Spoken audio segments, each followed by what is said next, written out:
ಸಂಸ್ಕೃತಿ ಇಲಾಖೆ ಧಾರವಾಡ ಜಿಲ್ಲೆ ಆಯೋಜಿಸಿರುವಂತಹ ಶಿವಶರಣ ಶ್ರೀ ಹಡಪದ ಅಪ್ಪಣ್ಣ ಜಯಂತಿ ಪ್ರಯುಕ್ತ ನಾವೆಲ್ಲ ಇಲ್ಲಿ ಸೇರಿದ್ದೇವೆ. ತಾವು ಕೂಡ ಬಹಳ ಹೊತ್ತಿನಿಂದ ಈ ಕಾರ್ಯಕ್ರಮದ ಭಾಗ ಆಗಿದ್ದೀರಿ, ಸಂಗೀತವನ್ನು ಆಸ್ವಾದಿಸಿದ್ದೀರಿ. ಈಗ ಶ್ರೀಮತಿ ಗೀತಾ ಸಿ ವಿ ಅವರು, ಹೆಚ್ಚುವರಿ ಜಿಲ್ಲಾಧಿಕಾರಿಗಳು ಧಾರವಾಡ ಜಿಲ್ಲೆ, ಅವರು ಕೂಡ ಕಾರ್ಯಕ್ರಮಕ್ಕೆ ಆಗಮಿಸಿದ್ದಾರೆ. ಅವರನ್ನು ಕೂಡ ಪ್ರೀತಿ ಗೌರವದಿಂದ ಕಾರ್ಯಕ್ರಮಕ್ಕೆ ಸ್ವಾಗತಿಸ್ತಾ ಇದ್ದೇನೆ. ಅದೇ ರೀತಿ ಜಿಲ್ಲಾ ಅಧ್ಯಕ್ಷರಾದಂಥ ಶ್ರೀ ಹಡಪದ ಅಪ್ಪಣ್ಣ ಸಮಾಜ ಧಾರವಾಡ ಶ್ರೀ ಈರಣ್ಣ ಚಿಕ್ಕಬೆಳ್ಳಿಕಟ್ಟೆ ಅವರು ದಯವಿಟ್ಟು ವೇದಿಕೆಗೆ ಆಗಮಿಸಬೇಕು ಅಂತ ಹೇಳಿ ವಿನಂತಿಯನ್ನು ಮಾಡ್ಬೋದಾನೆ. ಅದೇ ರೀತಿ ಲಿಂಗರಾಜ್ ಹಡಪದ ಅಧ್ಯಕ್ಷರು ಧಾರವಾಡ ತಾಲೂಕು, ಅವರು ಕೂಡ ವೇದಿಕೆಗೆ ಆಗಮಿಸಬೇಕು. ಶ್ರೀ ಮಾರುತಿ ಹಡಪ ಹುಬ್ಬಳ್ಳಿ ತಾಲೂಕಿನ ಸಮಾಜದ ಅಧ್ಯಕ್ಷರು, ಅವರನ್ನು ಕೂಡ ನಾನು ವೇದಿಕೆಗೆ ಸ್ವಾಗತಿಸ್ತಾ ಇದ್ದೇನೆ. ಇವತ್ತಿನ ಕಾರ್ಯಕ್ರಮದಲ್ಲಿ ಶಿವಶರಣ ಶ್ರೀ ಹಡಪದ ಅಪ್ಪಣ್ಣ ಅವರ ಜೀವನ ಮತ್ತು ಸಂದೇಶ ಕುರಿತು ವಿಶೇಷ ಉಪನ್ಯಾಸ ನೀಡೋದಕ್ಕೆ ಆಗಮಿಸಿರುವಂಥ ಕೆಗೋಡ್ ಪ್ರೌಢಶಾಲೆಯ ಶಿಕ್ಷಕರಾದಂಥ ಶ್ರೀ ಸಂಗಮೇಶ್ ಹಡಪದವರನ್ನು ಕೂಡ ಪ್ರೀತಿಯಿಂದ ವೇದಿಕೆಗೆ ಸ್ವಾಗತಿಸ್ತಾ ಇದ್ದೇನೆ. ಹುಬ್ಬಳ್ಳಿ ತಾಲೂಕು ಸಮಾಜದ ಅಧ್ಯಕ್ಷರಾದಂಥ ಶ್ರೀ ಮಾರುತಿ ಹಡಪದವರು ಕೂಡ ವೇದಿಕೆಗೆ ಆಗಮಿಸಬೇಕು. ನವಲಗುಂದ ತಾಲೂಕು ಅಧ್ಯಕ್ಷರಾದಂಥ ಶ್ರೀ ಈರಣ್ಣ ಹಡಪದವರು, ಕುಂದಗೋಳ ತಾಲೂಕಿನ ಅಧ್ಯಕ್ಷರಾದಂಥ ಶ್ರೀ ಫಕೀರಪ್ಪ ಮೂಲಿಮನೆಯವರು. ಈ ಕಾರ್ಯಕ್ರಮದ ಆಯೋಜನೆ ಹಿಂದೆ ಬಹುಶಃ ನಾವೆಲ್ಲ ಕೂಡ ಯೋಚನೆ ಮಾಡಬೇಕು. 35 ಜಯಂತಿಗಳನ್ನು ಕನ್ನಡ ಮತ್ತು ಸಂಸ್ಕೃತಿ ಇಲಾಖೆ ಆಯೋಜನೆ ಮಾಡುತ್ತದೆ. ಪ್ರತಿ 2 ದಿನಕ್ಕೊಮ್ಮೆ 3 ದಿನಕ್ಕೊಮ್ಮೆ ಜಯಂತಿ ಆಚರಣೆ.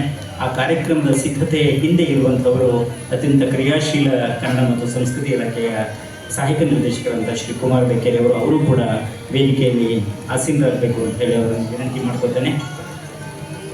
ಅದೇ ರೀತಿ ಶಿವಕುಮಾರ್ ಅಣ್ಣಿಗೇರಿ ಅವರು ಅಣ್ಣಂಗೇರಿ ತಾಲೂಕಿನ ಅಧ್ಯಕ್ಷರು, ನಾಗರಾಜ್ ಅಂಗಡಿಯವರು ಕಲಗಟಗಿ ತಾಲೂಕು ಅಧ್ಯಕ್ಷರು, ಮಲ್ಲಪ್ಪ ಹಡಪದವರು ಅಣ್ಣಾವರ ತಾಲೂಕು ಅಧ್ಯಕ್ಷರು, ಧಾರವಾಡ ಶಹರ ಘಟಕದ ಅಧ್ಯಕ್ಷರಾದಂಥ ಶ್ರೀ ಸಂಗಮೇಶ್ ಬೂದಿಹಾಳ್ ಅವರು, ಜಿಲ್ಲಾ ಪ್ರಧಾನ ಕಾರ್ಯದರ್ಶಿಯಾದಂಥ ಶ್ರೀ ಫಕೀರೇಶ್ ಹಡಪದವರು, ಜಿಲ್ಲಾ ನೌಕರರ ಸಂಘ ಧಾರವಾಡ ಅಧ್ಯಕ್ಷರು ಶ್ರೀ ಶಂಕರ್ ಹಡಪದವರು, ಜಿಲ್ಲಾ ಕಾರ್ಯಾಧ್ಯಕ್ಷರಾದಂಥ ಶ್ರೀ ಮಲ್ಲಿಕಾರ್ಜುನ್ ಹಡಪದವರು, ಮಾರುದ್ರಪ್ಪ ಕಡೇಸೂರು ಜಿಲ್ಲಾ ಗೌರವಾಧ್ಯಕ್ಷರು, ಶ್ರೀಮತಿ ಶಾಂತವ್ವ ಹಡಪದ್ ಜಿಲ್ಲಾ ಮಹಿಳಾ ಘಟಕದ ಅಧ್ಯಕ್ಷರು, ಶ್ರೀಮತಿ ಮಂಜುಳಾ ಶಿವಪ್ಪ ಪಡೇಸೂರ್ ಹಡಪದ್ ಲಿಂಗಮ್ಮ ಮಹಿಳಾ ಸಂಘ ಹುಬ್ಬಳ್ಳಿಯ ಅಧ್ಯಕ್ಷರು, ಶ್ರೀ ಗಣೇಶ್ ಹಡಪದ್ ಗೌರವಾಧ್ಯಕ್ಷರು ಶಹರ ಘಟಕ ಧಾರವಾಡ.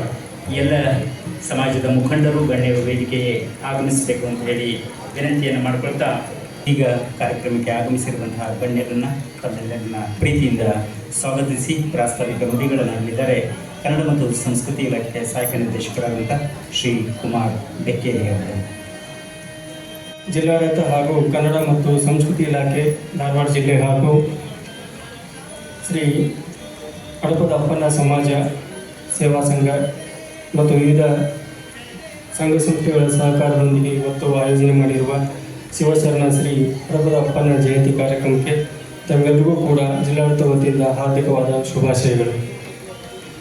ಮಾನ್ಯರೇ, ತಮಗೆಲ್ಲ ಗೊತ್ತಿರೋ ಹಾಗೆ ಕರ್ನಾಟಕದಲ್ಲಿ 12ನೇ ಶತಮಾನದಲ್ಲಿ ಬಸವಾದಿ ಶರಣರು ಮಾಡಿದಂಥ ಸಾಮಾಜಿಕ ಕ್ರಾಂತಿ ಹಾಗೂ ವಚನ ಸಾಹಿತ್ಯ ಕ್ರಾಂತಿ ಇಂದಿಗೂ ಕೂಡ ಪ್ರಸ್ತುತ.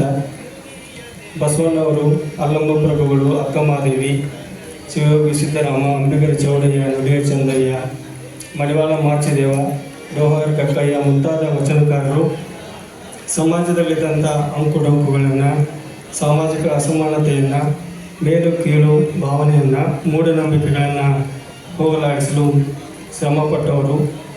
ಬಹಳಷ್ಟು ಶರಣರ ವಚನಗಳು ಇಂದಿಗೂ ಕೂಡ ನಮಗೆ ಲಭ್ಯವಿದ್ದು ಪ್ರಸ್ತುತವಾಗಿವೆ.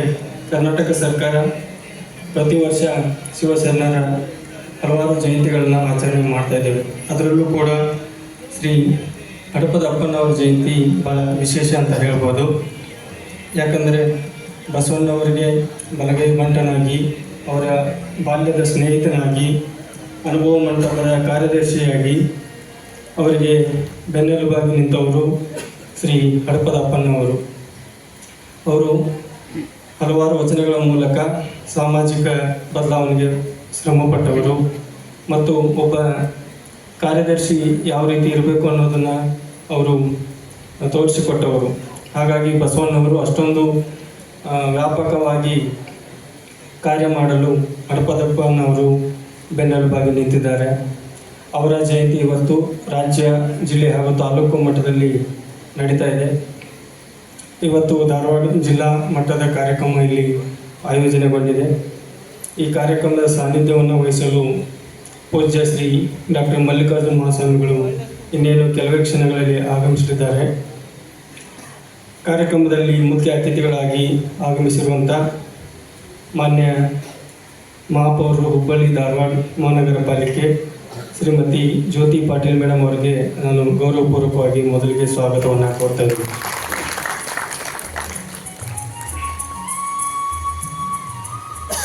ಧಾರವಾಡ ಜಿಲ್ಲೆಯ ಮಾನ್ಯ ಅಪರ ಜಿಲ್ಲಾಧಿಕಾರಿಗಳು ಹಾಗೂ ಅಪರ ಜಿಲ್ಲಾ ದಂಡಾಧಿಕಾರಿಗಳು ಅಂತ ಶ್ರೀಮತಿ ಗೀತಾ ಸಿಡಿ ಮೇಡಮ್ ಅವರಿಗೂ ಕೂಡ ಈ ಕಾರ್ಯಕ್ರಮಕ್ಕೆ ಸ್ವಾಗತವನ್ನು ಕೋರ್ತಾ ಇದ್ದೀನಿ.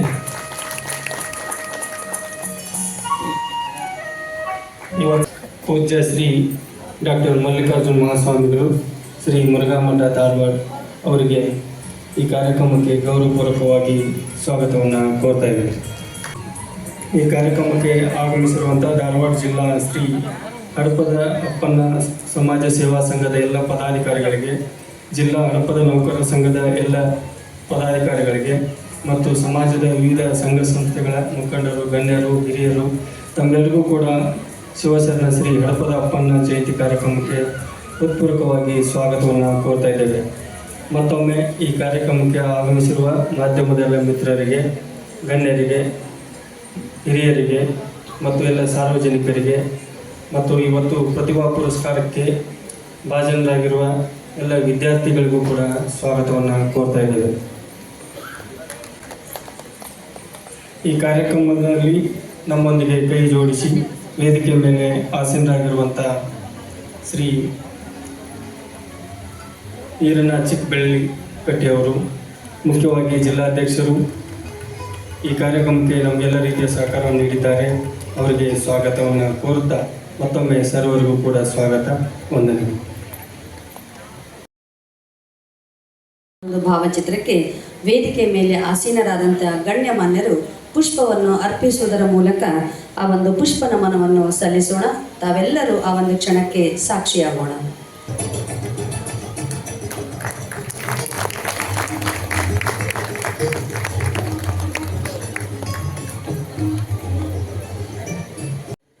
ಕತ್ತಲಿನಿಂದ ಬೆಳಕಿನೆಡೆಗೆ ಸಾಗುವ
ದಿವ್ಯ ಸಾನ್ನಿಧ್ಯವನ್ನು ವಹಿಸಿರುವಂಥ ಶ್ರೀಗಳು ಪೂಜ್ಯ ಡಾಕ್ಟರ್ ಮಲ್ಲಿಕಾರ್ಜುನ ಮಹಾಸ್ವಾಮೀಜಿ ಮುರುಘಾಮಠ ಧಾರವಾಡ ಇವರು ಆಶೀರ್ವಚನವನ್ನು ನೀಡಿ ಅಣ್ಣಾವರದಲ್ಲಿ ಇನ್ನೊಂದು ಕಾರ್ಯಕ್ರಮದಲ್ಲಿ ವಹಿಸಬೇಕಾಗಿರೋದ್ರಿಂದ ಶ್ರೀಗಳನ್ನು ಅವರ ಮಾತುಗಳನ್ನು ಆಲಿಸಿ ಅವರ ಆಶೀರ್ವಚನವನ್ನು ತಗೊಂಡು ಅವ್ರನ್ನ ಬೀಳ್ಕೊಳ್ಳೋಣ.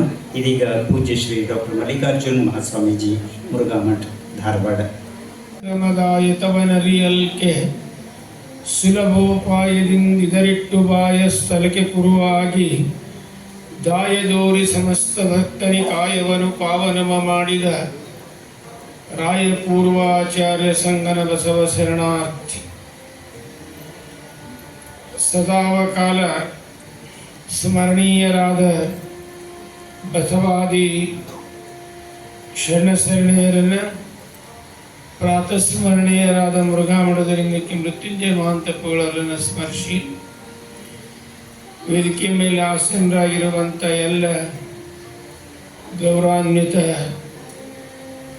ಅತಿಥಿ ಅಭ್ಯಾಗತ ಮಹೋದಯರೇ, ಅಪ್ಪಣ್ಣ ಜಯಂತಿ ಸಮಿತಿಯ ಎಲ್ಲ ಪದಾಧಿಕಾರಿಗಳೇ, ಇಲ್ಲಿ ಸಮ್ಮಿಲಿತರಾಗಿರುವಂಥ ಅಭಿಮಾನಿ ಭಕ್ತವೃಂದವೇ ಹಾಗೂ ತಾಯಂದಿರೇ, ಎಲ್ಲರಿಗೂ ಶರಣಾರ್ಥಿಗಳು.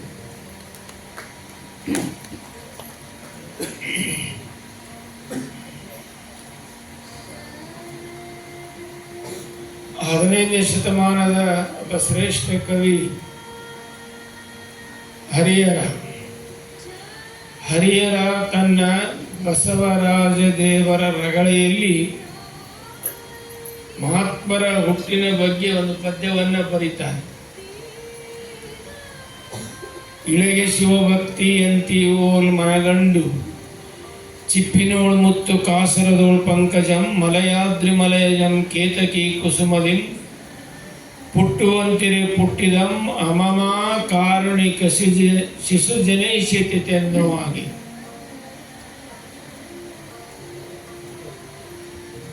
ಮಹಾತ್ಮರು ಹಾಗೆ ಹುಟ್ಟುವಾಗಿಲ್ಲಂತೆ ಕಾರಣಿಕ ಶಿಶುಗಳಾಗಿ ಈ ಭೂಮಿಗೆ, ಈ ಮರ್ತ್ಯ ಲೋಕಕ್ಕೆ ಅವತಾರವನ್ನು ಮಾಡ್ತಾರೆ ಅಂತ ಅನ್ನೋದಕ್ಕೆ ಇವತ್ತು ಬಸವಣ್ಣನವರ ಸಾಕ್ಷಿ, ಬಸವಣ್ಣನವರ ಆಪ್ತ ಕಾರ್ಯದರ್ಶಿಯಾಗಿರುವಂಥ ಶರಣ ಹಡಪದ ಅಪ್ಪಣ್ಣವರೇ ನಮಗೆ ಜ್ವರಂತ ಸಾಕ್ಷಿ. ನಮಗೆ ಜಾತಿ ಮುಖ್ಯ ಅಲ್ಲ, ಕುಲ ಮುಖ್ಯ ಅಲ್ಲ, ಬಡತನ ಶ್ರೀಮಂತಿಕೆ ಮುಖ್ಯ ಅಲ್ಲ. ಆದರೆ ಅವರ ಅದ್ಭುತವಾಗಿ ಕಾರಣಿಕ ಪುರುಷರಾಗಿ ಹುಟ್ಟುವವರಿಗೆ ಯಾವುದು ಬೇಕಾಗಿಲ್ಲ ಅಂತ ಹೇಳಿ ಹರಿಹರ ಹಡಪದ ಅಪ್ಪಣ್ಣನವರನ್ನು ಕುರಿತು ಹೇಳ್ತಾನ. ಅಮಮ ಕಾರಣಿಕ ಶಿಶು. ಹಡಪದ ಅಪ್ಪಣ್ಣನವರು ಕಾರಣಿಕ ಶಿಶುವಾಗಿ ಜನಿಸಿ ಇವತ್ತ ಕಲ್ಯಾಣದಲ್ಲಿ ನಿಂದು ತಮ್ಮ ವೃತ್ತಿಯನ್ನು, ತಮ್ಮ ಕಾಯಕವನ್ನು, ಹಡಪದ ಕಾಯಕವನ್ನು ಮಾಡಿಕೊಂಡು ಚಾಲುಕ್ಯ ಪ್ರಧಾನಮಂತ್ರಿಯಾಗಿರುವಂಥ ಮಹಾತ್ಮ ಬಸವೇಶ್ವರರ ಆಪ್ತ ಕಾರ್ಯದರ್ಶಿಯಾಗಿ ಅತ್ಯದ್ಭುತವಾಗಿ ಅವರು ಆ ಕಾಲದಲ್ಲಿ ಬಾಳಿದರು. ಅಷ್ಟೇ ಅಲ್ಲ, ಏನೇ ಇದ್ದರೂ ಬಸವಣ್ಣನವರು ಅಪ್ಪಣ್ಣನವರನ್ನು ಕೇಳಿ ಮುಂದುವರಿತಾ ಇದ್ರು, ಲಿಂಗಮ್ಮನವರನ್ನು ಕೇಳಿ ಮುಂದುವರಿತಾ ಇದ್ರು. ಅಷ್ಟೊಂದು ಬುದ್ಧಿ ಮೊತ್ತತೆ ಹಡಪದ ಅಪ್ಪಣ್ಣನವರ ಹತ್ರ ಇತ್ತು. ಜೊತೆಗೆ ಆತ ಸದವಿನಯದ ಸಾಕಾರ ಮೂರ್ತಿಯಾಗಿದ್ದ. ಹೀಗಾಗಿ ಬಸವಣ್ಣನವರು ಇವತ್ತು ಹಡಪದ ಅಪ್ಪಣ್ಣನವರನ್ನು ಬಹಳ ಪ್ರೀತಿಸಿದರು, ಬಹಳ ಗೌರವಿಸಿದರು.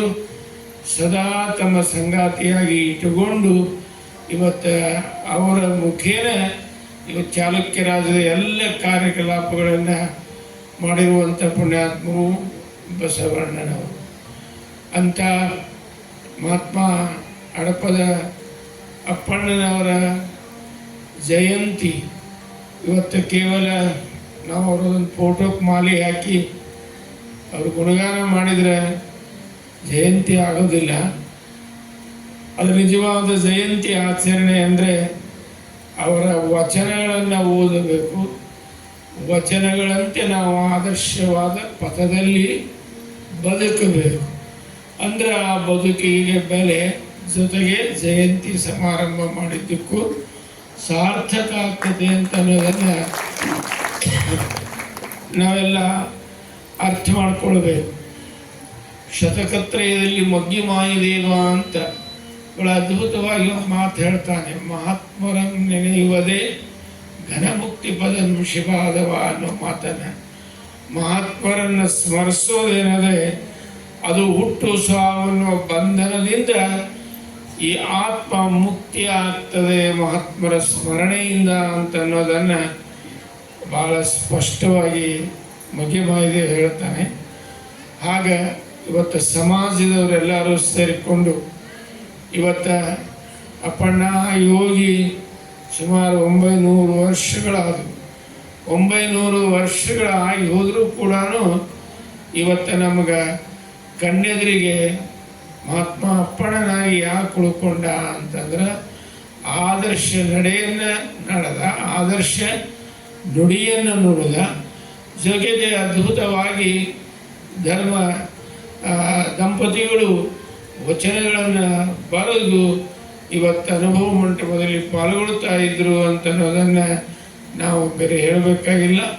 ಹೀಗಾಗಿ ಅವರು ಇಡೀ ನಮ್ಮ ವಚನ ಸಾಹಿತ್ಯದಲ್ಲಿ ಅರ್ಥಾತ್ ಶರಣ ಸಾಹಿತ್ಯದಲ್ಲಿ ಇವತ್ತು ಉಳ್ಕೊಂಡಿರುವಂತಹ ವ್ಯಕ್ತಿಗಳು ಅಪ್ಪಣ್ಣವರು, ಲಿಂಗಮ್ಮನವರು. ಅಂಥವರ ನೆನಪು, ಅಂಥವರ ಸ್ಮರಣೆ ಭಾಳ ಅತ್ಯದ್ಭುತವಾಗಿರುವಂತಹದ್ದು. ಇವತ್ತು ಸಮಾಜದವರು ಸೇರಿ ಮಾಡ್ತಾ ಇರೋದು ನಮಗೂ ಕೂಡ ಭಾಳ ಸಂತೋಷ, ಭಾಳಷ್ಟು ಅಭಿಮಾನ ಹಾಗೆ ಅಂತ ತಿಳ್ಕೊಂಡು ಹೇಳ್ತಾ ಅವರ ಜಯಂತಿ ಕಾರ್ಯಕ್ರಮಗಳು ಎಲ್ಲವೂ ಸುಂದರವಾಗಿ ನಡೀಲಿ, ನೆರವೇರಲಿ ಅಂತ ಹಾರೈಸಿ ಮತ್ತೊಂದು ಸಲ ಎಲ್ಲರಿಗೂ ಶುಭ ಕೋರಿ ನಾನು ಮತ್ತೆ ಬೆಳಗಾವಿಗೆ ಹೋಗಬೇಕಾಗಿದೆ, ಅನಿವಾರ್ಯ ಇದೆ. ಅದಕ್ಕಾಗಿ ಮೊದಲೇ 2 ಮಾತು ಹೇಳಿ ಹೋಗ್ತಾ ಇದ್ದೀನಿ. ಯಾರು ಬೇರೆ ತಪ್ಪು ಭಾವಿಸಬಾರ್ದು. ಶ್ರೀಮತಿ ಗೀತಾ ಸಿಡಿ ಅವರು ಸಭೆಯನ್ನು ಉದ್ದೇಶಿಸಿ ಮಾತನಾಡ್ತಾರೆ.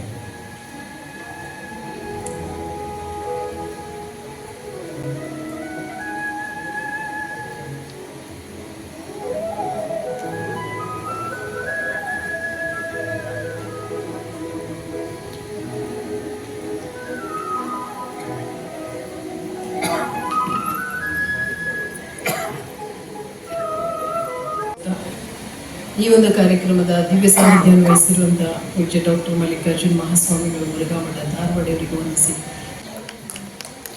ಇವತ್ತಿನ ದಿವಸ ಎಂಥ ಕೋಇನ್ಸಿಡೆನ್ಸ್ ನೋಡ್ರಿ, ಇವತ್ತು ಗುರು ಪೂರ್ಣಿಮೆ ಒಂದು, ಆ ನಂತರ ಹಡಪದ ಅಪ್ಪಣ್ಣನವರ ಜಯಂತಿ.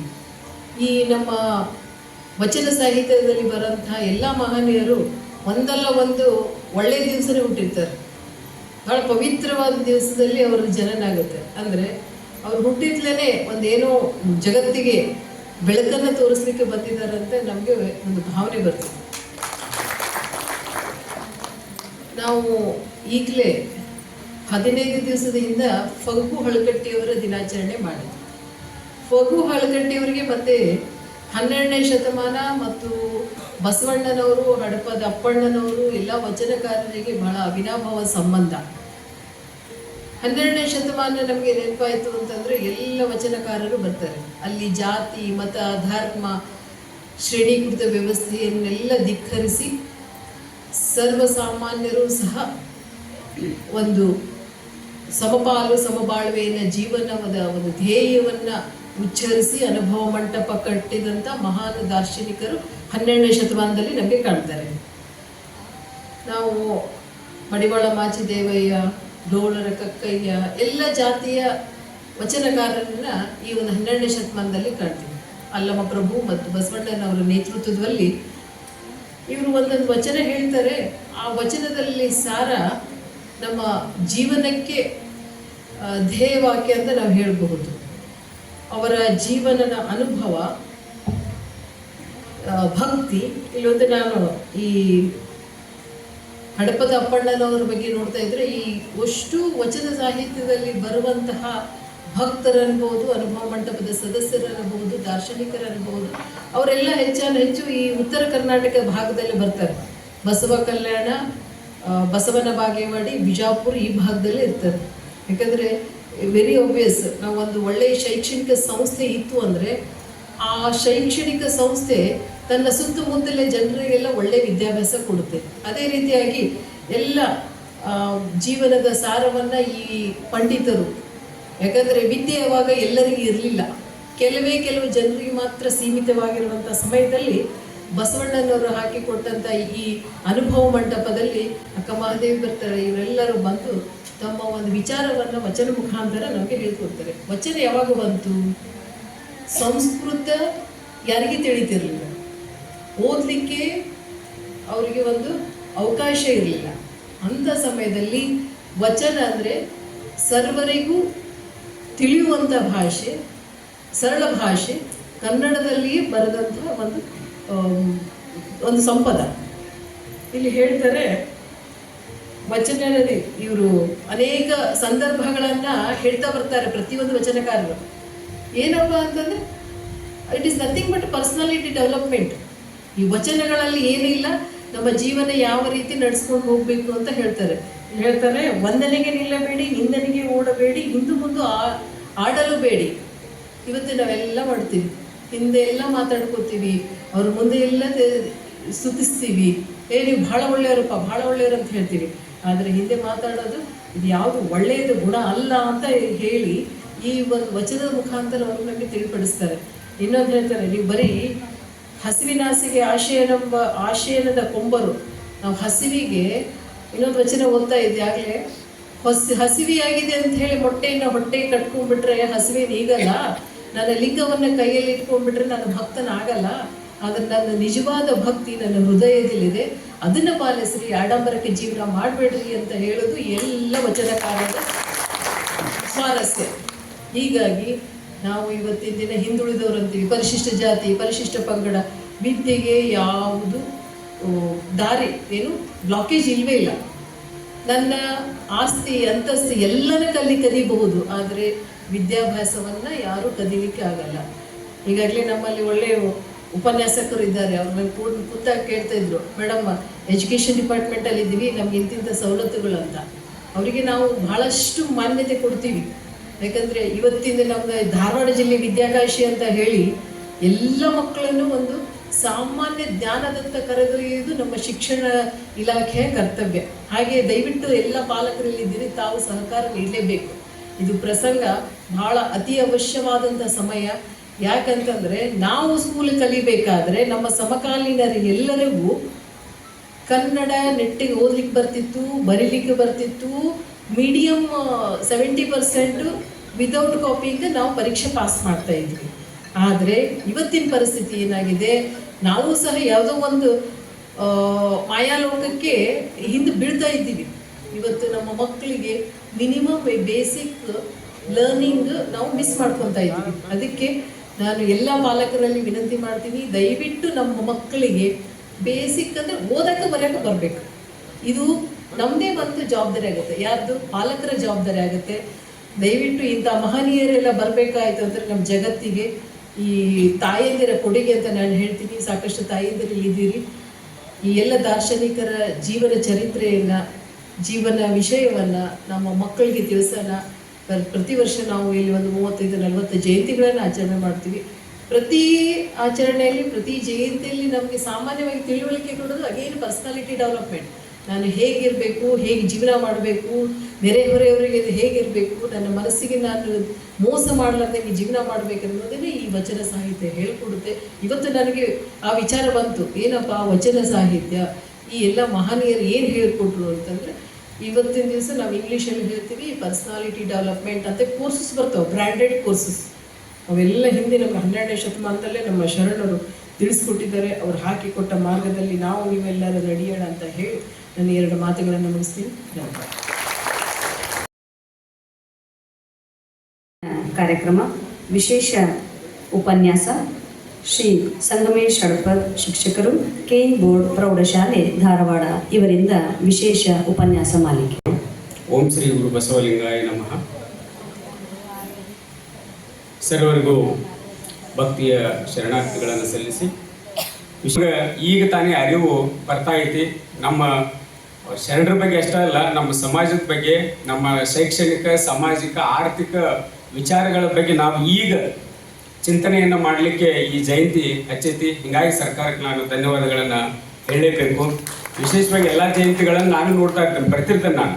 ಆದರೆ ನಮ್ಮ ಅಪ್ಪಣ್ಣನವ್ರ ಜಯಂತಿ ಬಂದಾಗ ಈ ಹಾಲ್ ಯಾವಾಗಲೂ ಫುಲ್ ಆಗಿರುತ್ತೆ. 2-3 ವರ್ಷದಿಂದ ನೋಡ್ತಾ ಇದ್ದೀವಿ. ಈಗಲೂ ಸಹ ಬಂದವರು ಕುರ್ಚಿಯನ್ನು ಹುಡುಕೊಂಡು ಕೂಡುವಂತಹ ಒಂದು ಸನ್ನಿವೇಶವನ್ನು ನಾನು ನೋಡಾಕತ್ತಲ್ಲ, ಇದಕ್ಕಿಂತ ಹೆಚ್ಚಿಗೆ ಖುಷಿ ಇನ್ನೊಂದು ನನಗೆ ಇಲ್ಲ ಅನ್ನುವಂಥದ್ದು.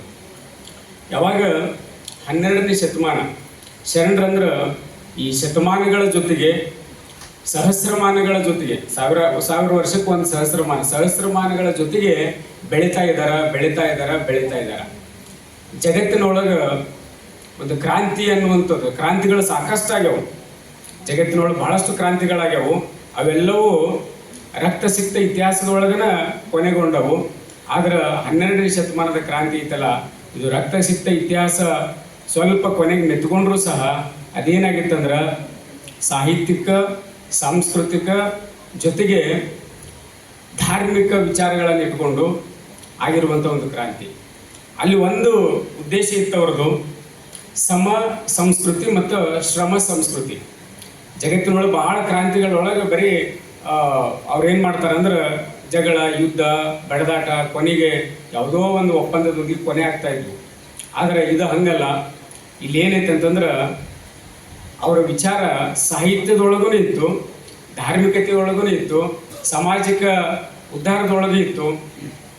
ಎಲ್ಲವುಗಳು ಮೇಳೈಸಿ ಆಗಿರುವಂಥ ಒಂದು ದೊಡ್ಡ ಕ್ರಾಂತಿ ಕಲ್ಯಾಣದ ಕ್ರಾಂತಿ. ಅದು ಅವತ್ತೇನು ಚಳುವಳಿ ಪ್ರಾರಂಭ ಆಯಿತು, ಆಮೇಲೆ ಆಂದೋಲನ ಆಯಿತು, ಆಮೇಲೆ ಕ್ರಾಂತಿ ಆಯಿತು. ಅವತ್ತಿನಿಂದ ನಮ್ಮ ಈ ಭಾಗದ ಮನುಕುಲ ಉದ್ಧಾರ ಆಗಲಿಕ್ಕೆ ಪ್ರಾರಂಭ ಆಯಿತು.